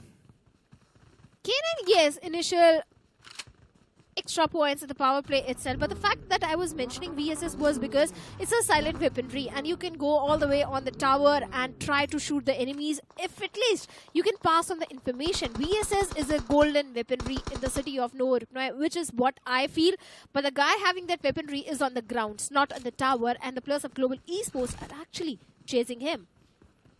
because he's out alone in the maze. Everyone else on the other side, it's more like a goblet of fire that's chasing right now. Spray God wants to be the villain of this arc. He wants to move forward. Will eventually change weaponries as well. Drops the S686. Picks both the ARs. M4 and AKM. Out on the other side right now, Devotee as well. Here's every single thing. So now it's a 2-2 split for Aryan again. But I'm not quite sure if I'm a big fan of it. It's a 2-2 split for Global Esports 2, or more like a 2-1-1.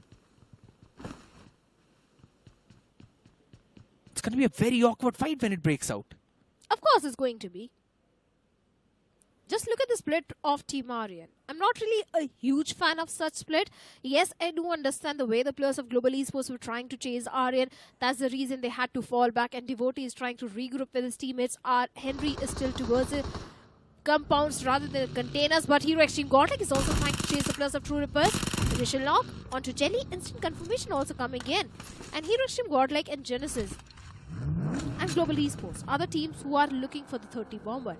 501 is where Hero Extreme Godlike is. Every extra point which Hero Extreme Godlike earns in this one is going to be really important, especially Jonathan, because he's an impact player. The only good thing for this team is the fact that they know where the cutoff is. It's not increasing further. Everyone knows what the cutoff is. So you can't really say the same thing for the 12th placing team, right? Because the more points Victor's Sumus gains, the higher it's going to go. Yeah. So that is going to be the problem for K9, 4TR and MyG Los Hermanos, since they are on the chase. Aryan, yeah, I'm pretty sure they're already out of that contest. I'm not quite sure that's going to matter either ways right now. The only thing is Global Esports can maybe get a few extra points now. And considering where they are, if they get a 30-pointer themselves and another chicken dinner, they themselves can move in the top 4, but they need to take this fight and win this fight. And it's exactly as you mentioned, Shadow, getting up on the tower, but this is M4 instead of VSS. Do you know that Aryan can actually get shots from Global Esports? The first time when I went on the tower, I thought no one can take shots on me. I had VSS in my hand. It's a silent weaponry. Hey, I'm talking with the starting days of BGMI. I'm listening. You've got me curious. Maybe he has a Info 16, but he can pass on the information there where exactly the players of Global Esports is. That is why placing one player on that tower is really important to capitalize on the information. And now Sarex has got info onto Mane as well. It's going to be very crucial right now, but hold on a second. Godlike? Yeah. Weren't they fighting around Lipovka a while ago? They've decided to move all the way down south, rather. Military base on the other side. They've been fighting around the military base. Yeah, you're absolutely right, against True Rippers. Now quickly moving their way as well over towards the Novorupnoi. The fight did not even broke out. It's been brute forced by the other side now, and Aryan is on the receiving end. A firing squad on the other side. And there's only so many bullets you can hold in your magazine. Quick wrap-up of Team Aryan as they are being devoured by two behemoths. Hero Extreme Godlike, they are on a hunt. And whenever you're trying to breach into Novorupnoi for a third party, you always tend to come from the southern side. And that is exactly what the players of Hero Extreme Godlike did. Coming all the way from the uphill areas. And the first place you check is the tower where Aryan was. Instant knock and confirmation onto one of that player. And now Team Aryan is only left with a single lad. But now Hero Extreme Godlike, if you notice, they are prioritizing the rotation. Because the circle can actually go all the way towards north. And if that's the case, there is a very high chance of someone going for the bridge camp, because now God's Train is not there. One of the big teams that always like to bridge camp is True Rippers, and I can see them moving over towards the Milta bridge too. You might possibly see them going in for the camp, while on the way, Godlike is finding a few crates. Will also make sure that they get their healths back up. Reckoning have decided to move down south on that bridge. Now this is a very interesting maneuver. We don't normally see this thing happen. Means they would want to prioritize camping on the ferry pier bridge. That's a unique Predict the decision circle. making. Quick. South. Are you sure? I mean, don't have... Towards military base or towards ferry pier? I think so, military base. Let's find out. I'm just Because being a bit too hopeful here. I know that's not going to happen. if it happens, barring the 4 teams who are in the no reply, everyone is going to hate you. Wow. Thank you. Thank you for that. We'll talk about what happened in a second as again, quick work being done for Reckoning. Instantly players getting destroyed. And I have absolutely no clue what did they decide to do there. But this is a stage 2 circle. So Heroic Team Godlike are not going to get those extra points. But Jonathan is the impact player, sorry. He's going to get 2 points for every finish. But yes. What?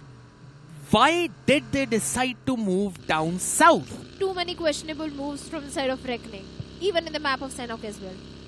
But you break it down Barney style. I have absolute... This is a move I can't save. I can be Barney as much as I want to, but this is something I myself cannot save. Stinson? Let's just continue out here. Global Esports almost on the verge of extinction as well. Yeah. Do they even have any heals? No. 3 players just barely breathing on the ventilator, and this one player of Aryan can eventually ruin the game for all of them.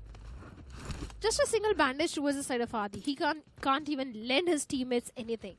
But they are in the city of no reply where loot, scarcity of loot is not there. The first stage is right there in front of one of the players, but so is Aryan. A grenade takes Mania down. A perfect connection.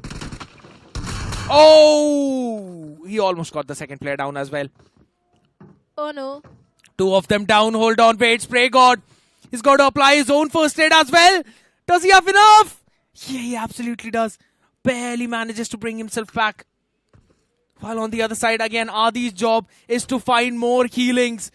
He has to find those first aids. There just is not enough loot, Shadow. Global Esports might just bleed to death because of the lack of loot from first circle. A city which is full of resources. But sometimes when things go against you, the city has got nothing to offer you. So much loot, so much resources, but not really what the players of Global Esports are looking for. They need the bandages, painkiller, anything, everything will work. Something they need. But unfortunately, nothing is there in the city of Norpnoy to offer the players of Global Esports. The play zone playing its part and knocks down Mania. How unfortunate that is. They're just not surviving there. Yeah. Might as well just send Has it Spray ever, God to... Sorry to cut you off. Has it ever happened to you, by the way? Not like this. It has happened to me multiple times, by the way. The reason that it has not happened to me is because me and my friends always used to jump in the military base.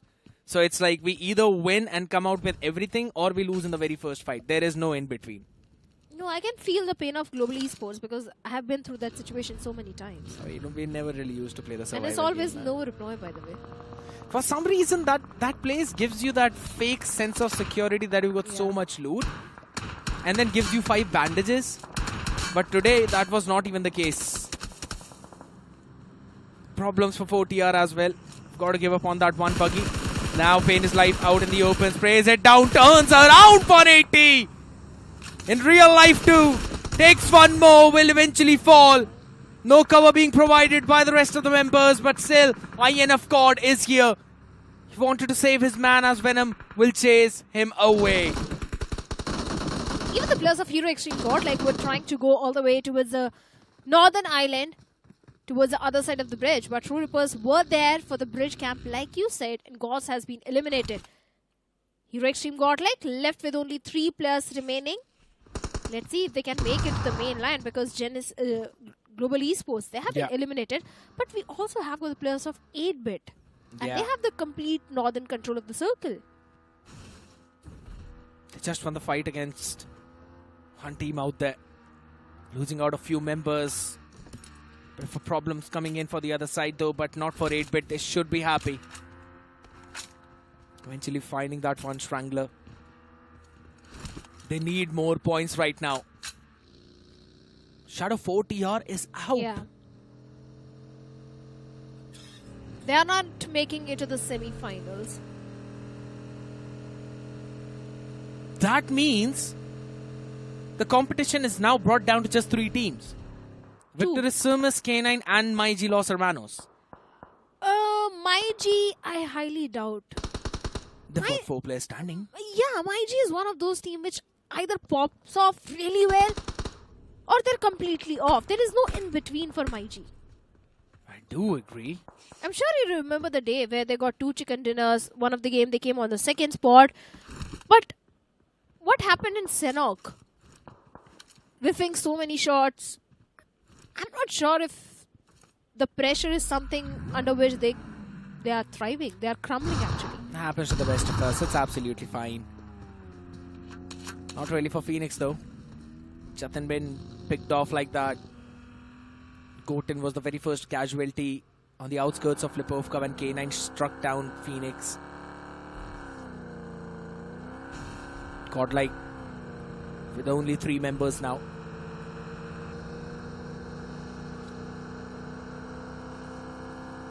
Since Gods was taken down. The only good thing is Jonathan and Admino are still alive, and the farther Godlike tries to go towards the zone, the more it moves away. Mad Kings, they had such a good spot in the circle. They had the entire western shoreline controlled, but the split which they had, that should not have been there. And Genesis, they were on a hunt. Instantly spots out Clutch God out in the open, flushes him out, a clean elimination point secured. And same goes for Sam, asking for revival rescue mission, but seems like the cavalry is there. But Gravity, the pressure is on to him, takes down other one from Mad Kings. It's only one last lad standing, Apollo. Even he has been eliminated. A clean flush for Mad Kings. 4 finishes for Hunters. Big performance coming in from the lad. But is the time there? Are they not too late already? MyG Los Hermanos are also on the receiving end of the spectrum right now. They were also taking some fights and they are being taken down right. Some problems coming in. Alright. Genesis spotting in the last player, or rather one more player of Phoenix. Ash eventually figured out where he was.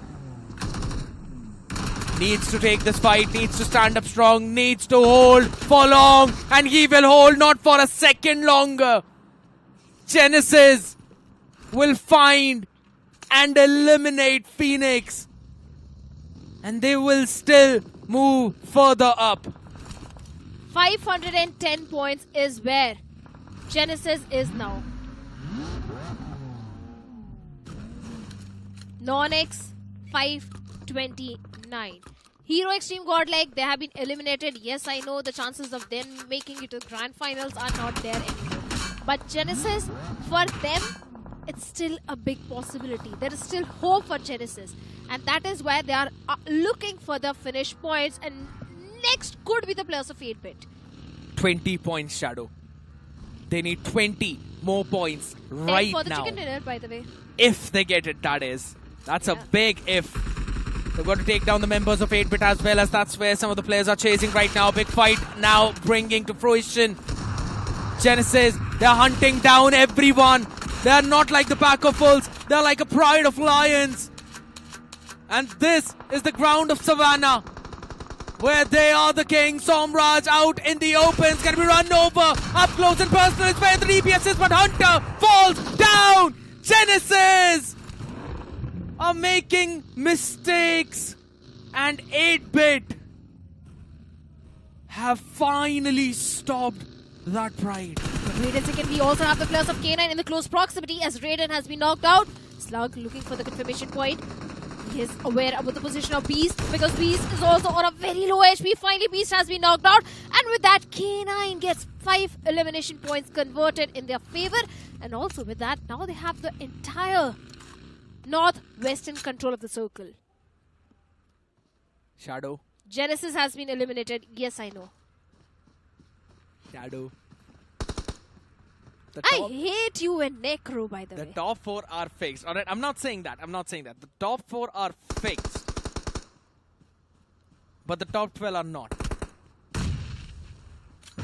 Right before the previous fight, it was Victorous Sumus who were in the top 12.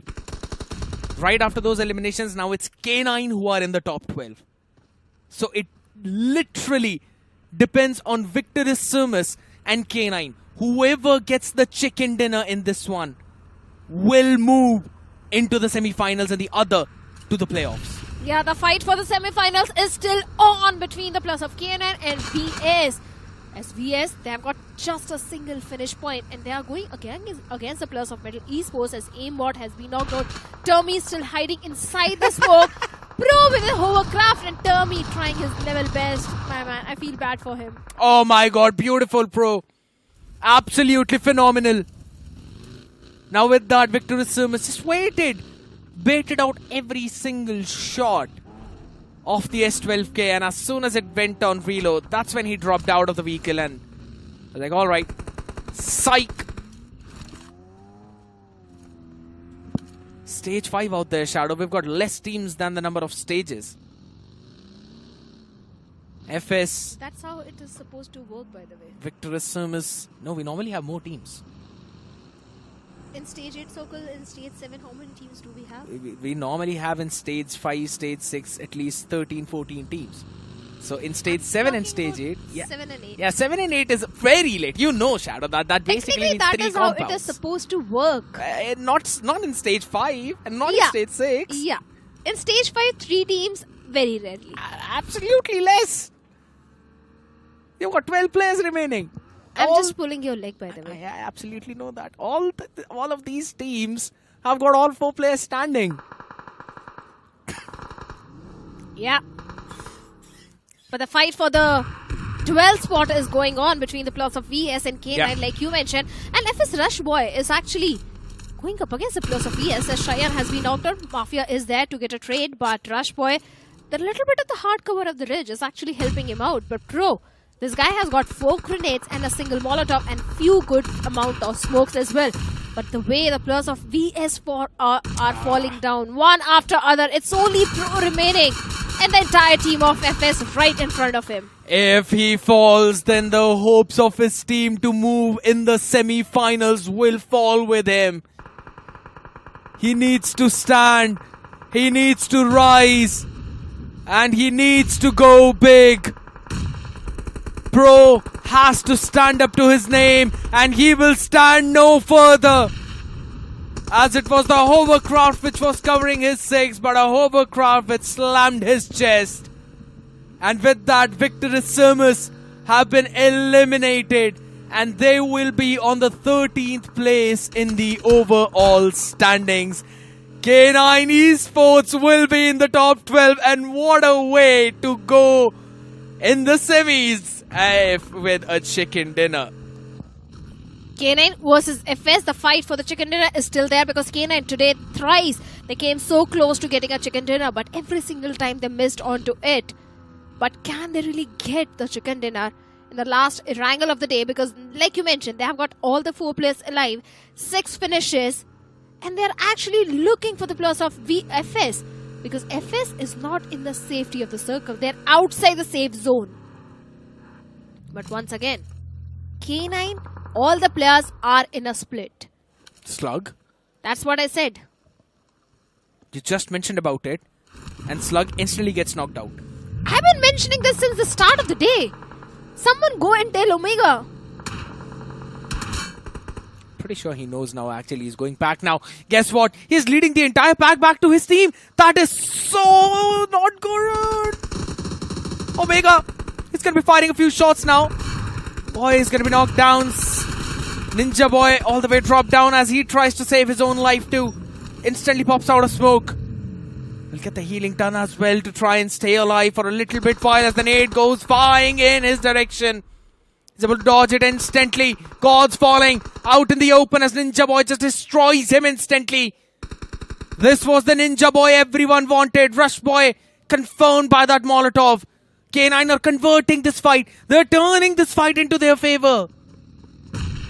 For sure they are. Most certainly are. The smokes are being deployed, grenades being launched, molotovs being used, but no connection. But make sure the players of FS are on a very low HP, especially Lavish. Even Levi has been chipped down pretty low. Finally, the knock coming on to Lavish. Ninja Boy with a grenade trying to do something. The splash damage is not enough to take the last player down who is hiding inside the smoke. But finally, Ninja Boy spots him out and marks an end for him. And finally, K9 Esports, they were looking for a chicken dinner. And finally, they get one.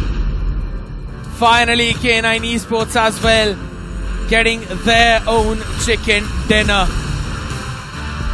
After such a long time and such a long wait, when the duty called, they answered. When the time was important, they stood patient. Being in the top 12 is what they wanted, and the top 12 is what they got. On the very last day of the league stage, in the very last game of the league stage, we're gonna see the boys being happy. We're gonna see Omega smiling. And I'm pretty sure he'll be happy looking at this final blow one more time. Well, finally, K9 Esports, they have made it to the semi-finals. A chicken dinner which they wanted from the very start of the game is finally there. Absolutely. And now we also have Suren out there, ladies and gentlemen, with K9. So let's send it to him. इससे पहले BGMS season 4 में भूकंप आए और हम एक एक करके टीम्स को एलिमिनेट करना स्टार्ट करें. आखिरी मैच इस फेज में जीता है K9 ने. आपका इंटरव्यू भी चला था बीच में, हम्बल IGL वाली जो हम बात करते रहते हैं. आज ऐसा लगा नहीं कि आपको टीम को ज्यादा बोलने की जरूरत है, because they were on the top of the game. हमारा सिलेक्शन हो गया है क्या? वो भी कंफर्म हो रहा है. मेरे को आ जाएगी आवाज.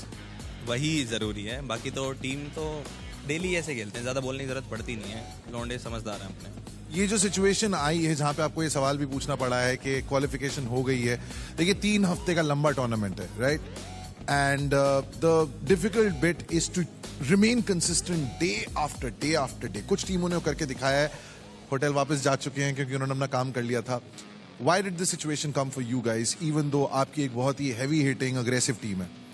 तो थोड़ा सा ना प्रेशर में खेलने की आदत सी हो गई इन्हें. तो एंड वाले मैचेस में ऐसा रहता है ना कि करना पड़ेगा, क्वालिफाई पूरा 100% देना पड़ेगा, वरना तो मजे में खेलने लग रहे थे शुरू में. क्या लग रहा है आपको? आप कौन से फेज में जाके खेल रहे हैं? देखिए ग्रैंड फाइनल्स तो मुश्किल है, एक सेमीफाइनल्स वाला फेज है, एक प्लेऑफ्स वाला फेज है. What do you feel? दिल क्या कह रहा है? कुछ भी मिल जाए, मैं तो खेलने से मतलब है, वहां से आ जाएंगे finals. Alright, so of course ये बात कंफर्म करनी थी. नंबर आए हैं लेकिन उतने अच्छे नहीं आए हैं that you could have gone into the semifinals. You guys are going into the playoffs and I was lying. मैं झूठ बोल रहा था brother. I was just kidding. It is K9 that have managed to qualify for the semi-finals. और obviously एक welcome break आ गया आपके लिए क्योंकि मंडे, कल सोमवार का दिन छुट्टी होगी. ट्यूसडे को प्लेऑफ्स होंगे. You can sit at your hotel rooms and watch. But is this break welcome? ये ब्रेक जो है ये वेलकम ब्रेक है क्योंकि आप कंपेटिटिवली यहाँ स्टेज पे नहीं खेलेंगे. आप होटल में शायद प्रैक्टिस कर सकते हैं, स्ट्रीम कर सकते हैं, यू कैन डू व्हाटएवर. लेकिन वो कंपेटिटिव जो स्ट्रीक है, मोमेंटम बरकरार रखने के लिए, वो टूटेगी अभी. नहीं ऐसा नहीं है कि ऐसा है कि बैक टू बैक मैचेस चलने लग रहे थे तो ना बाहर घूमने जा सकते थे टीम के साथ. तो वो थोड़ा सा ना खिचखिच सा हो गया था. आप थोड़ा सा टीम के साथ बाहर जाएंगे, थोड़ा सा चिल करेंगे, माइंड से हटेगा, नई फ्रेश स्टार्ट करेंगे आगे से. तो वो अच्छी चीज़ है, ब्रेक मिलना चाहिए. राइट बड़ी. Congratulations on qualifying for the semi-finals. K9, ladies and gentlemen, आखिरी चिकन डिनर दिन का इस संडे का जाता है. K9 को लेंगे एक ब्रेक और लौटेंगे वापस.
Bro, we're about to drop. Just a second. I need to finish this video. Ask Gemini on Android, it will give highlights.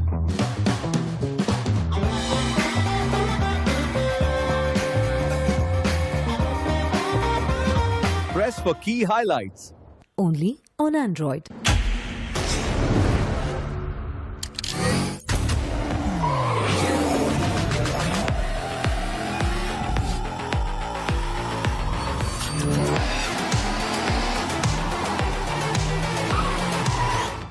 TVS Raider, the wicked ride.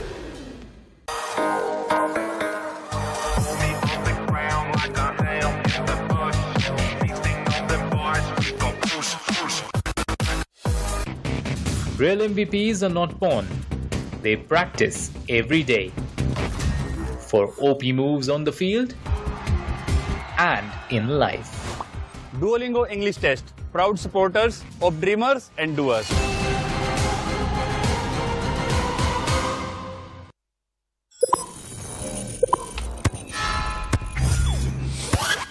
Red Bull gives you wings.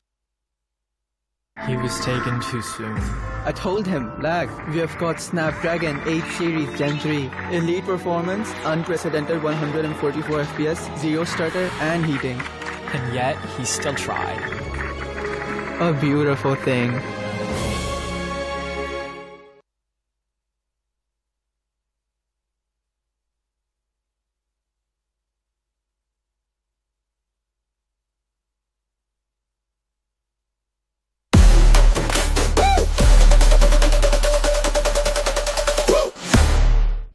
Well, yes, you are selected, Omega, and your team is selected all the way for the semi-finals right in the last game. Shadow answering the duty right as the R call. That was the most crucial one for K9. Of course, it was really important for K9 and for the players of VS as well, because they were fighting for the 12th spot. And it seems like K9, they have already made it inside the top 12 and they are qualifying for the semi-finals now. I'm pretty sure they'd be drinking some Bisleri water as well, people, because, yeah, it's time to drink it up now as all the games for the league stages are now over.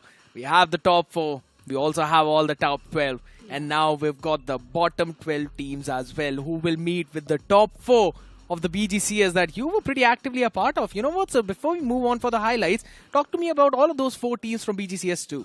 Don't take them lightly. That is what I'm going to say. And that is exactly what Adi also said in the interview after the matches were over, that we are coming in the Master Series, but don't take us lightly that we are the Challenger Series teams. You can dominate us easily. No, we are here to dominate. That was the statement of Adi, by the way. I remember, you know, Adi being the IGL of Team Insane back when he used to play with Harsh, Skips, right? And there was one more player, I believe, Dark Lord in their lineup. It was all the way during BGMS Season 2. His team always used to perform insane. This Adi is on a hunt. And speaking of hunt, Hunters from Genesis is the MVP with 5 finishes and 56% finish contribution. Insane performance. How iconic it would be if Nebula goes hunting for Hunters. She didn't say that, and her face says the exact same thing, people, as we have a look at the stars of the match right now. Hunters being, again, the man with going all out, 3 rescues for Omega, while 5 finishes coming in for Slug as the finisher of that entire game. Pretty solid performance coming in for all of them as we have a look at OnePlus never settle moments. And I'm pretty sure we'll be having a lot of them because there was so many early fights, aggressive fights, again, having no clue as to what Reckoning decided to do, why they wanted to go and fight against Godlike out there, but still, they absolutely did. Eventually, Maiji lost. Hermanos were ducking down the grenades of middle, but they landed up right where they were trying to duck, so couldn't really save their own lives. Pro again. He thought he'd survive, but it was just a hovercraft slam on his face. So many questionable decisions coming in from the side of Maiji and Reckoning Esports as well. I really hope they get rectified, because in the playoffs you get only one single day. And you can't make the same mistakes. You can't make any mistake, if anything. Yeah. It's not even just about the same right now. So yeah, I agree with your point. You've got to go all guns blazing, gung-ho out there. 26-pointer game coming in for K9. Genesis following close. 17 for themselves. FS with 14. Middle VS close by 11 and 11 each. Make make new mistakes. That's what I'm going to say the teams are. Godlike with 10 points, 8-bit with 7 points, and True Rippers and MyG lost Hermanos 6 and 5 each. So it's alright, it's evenly distributed out there amongst all of them. Now 4 teams with no points at all. Phoenix, Mad Kings, RA and Reckoning. Not really new names. We've seen them all the way, pondering around these exact same spots, Shadow, and that is one of the big reasons now they will be in the bottom 12.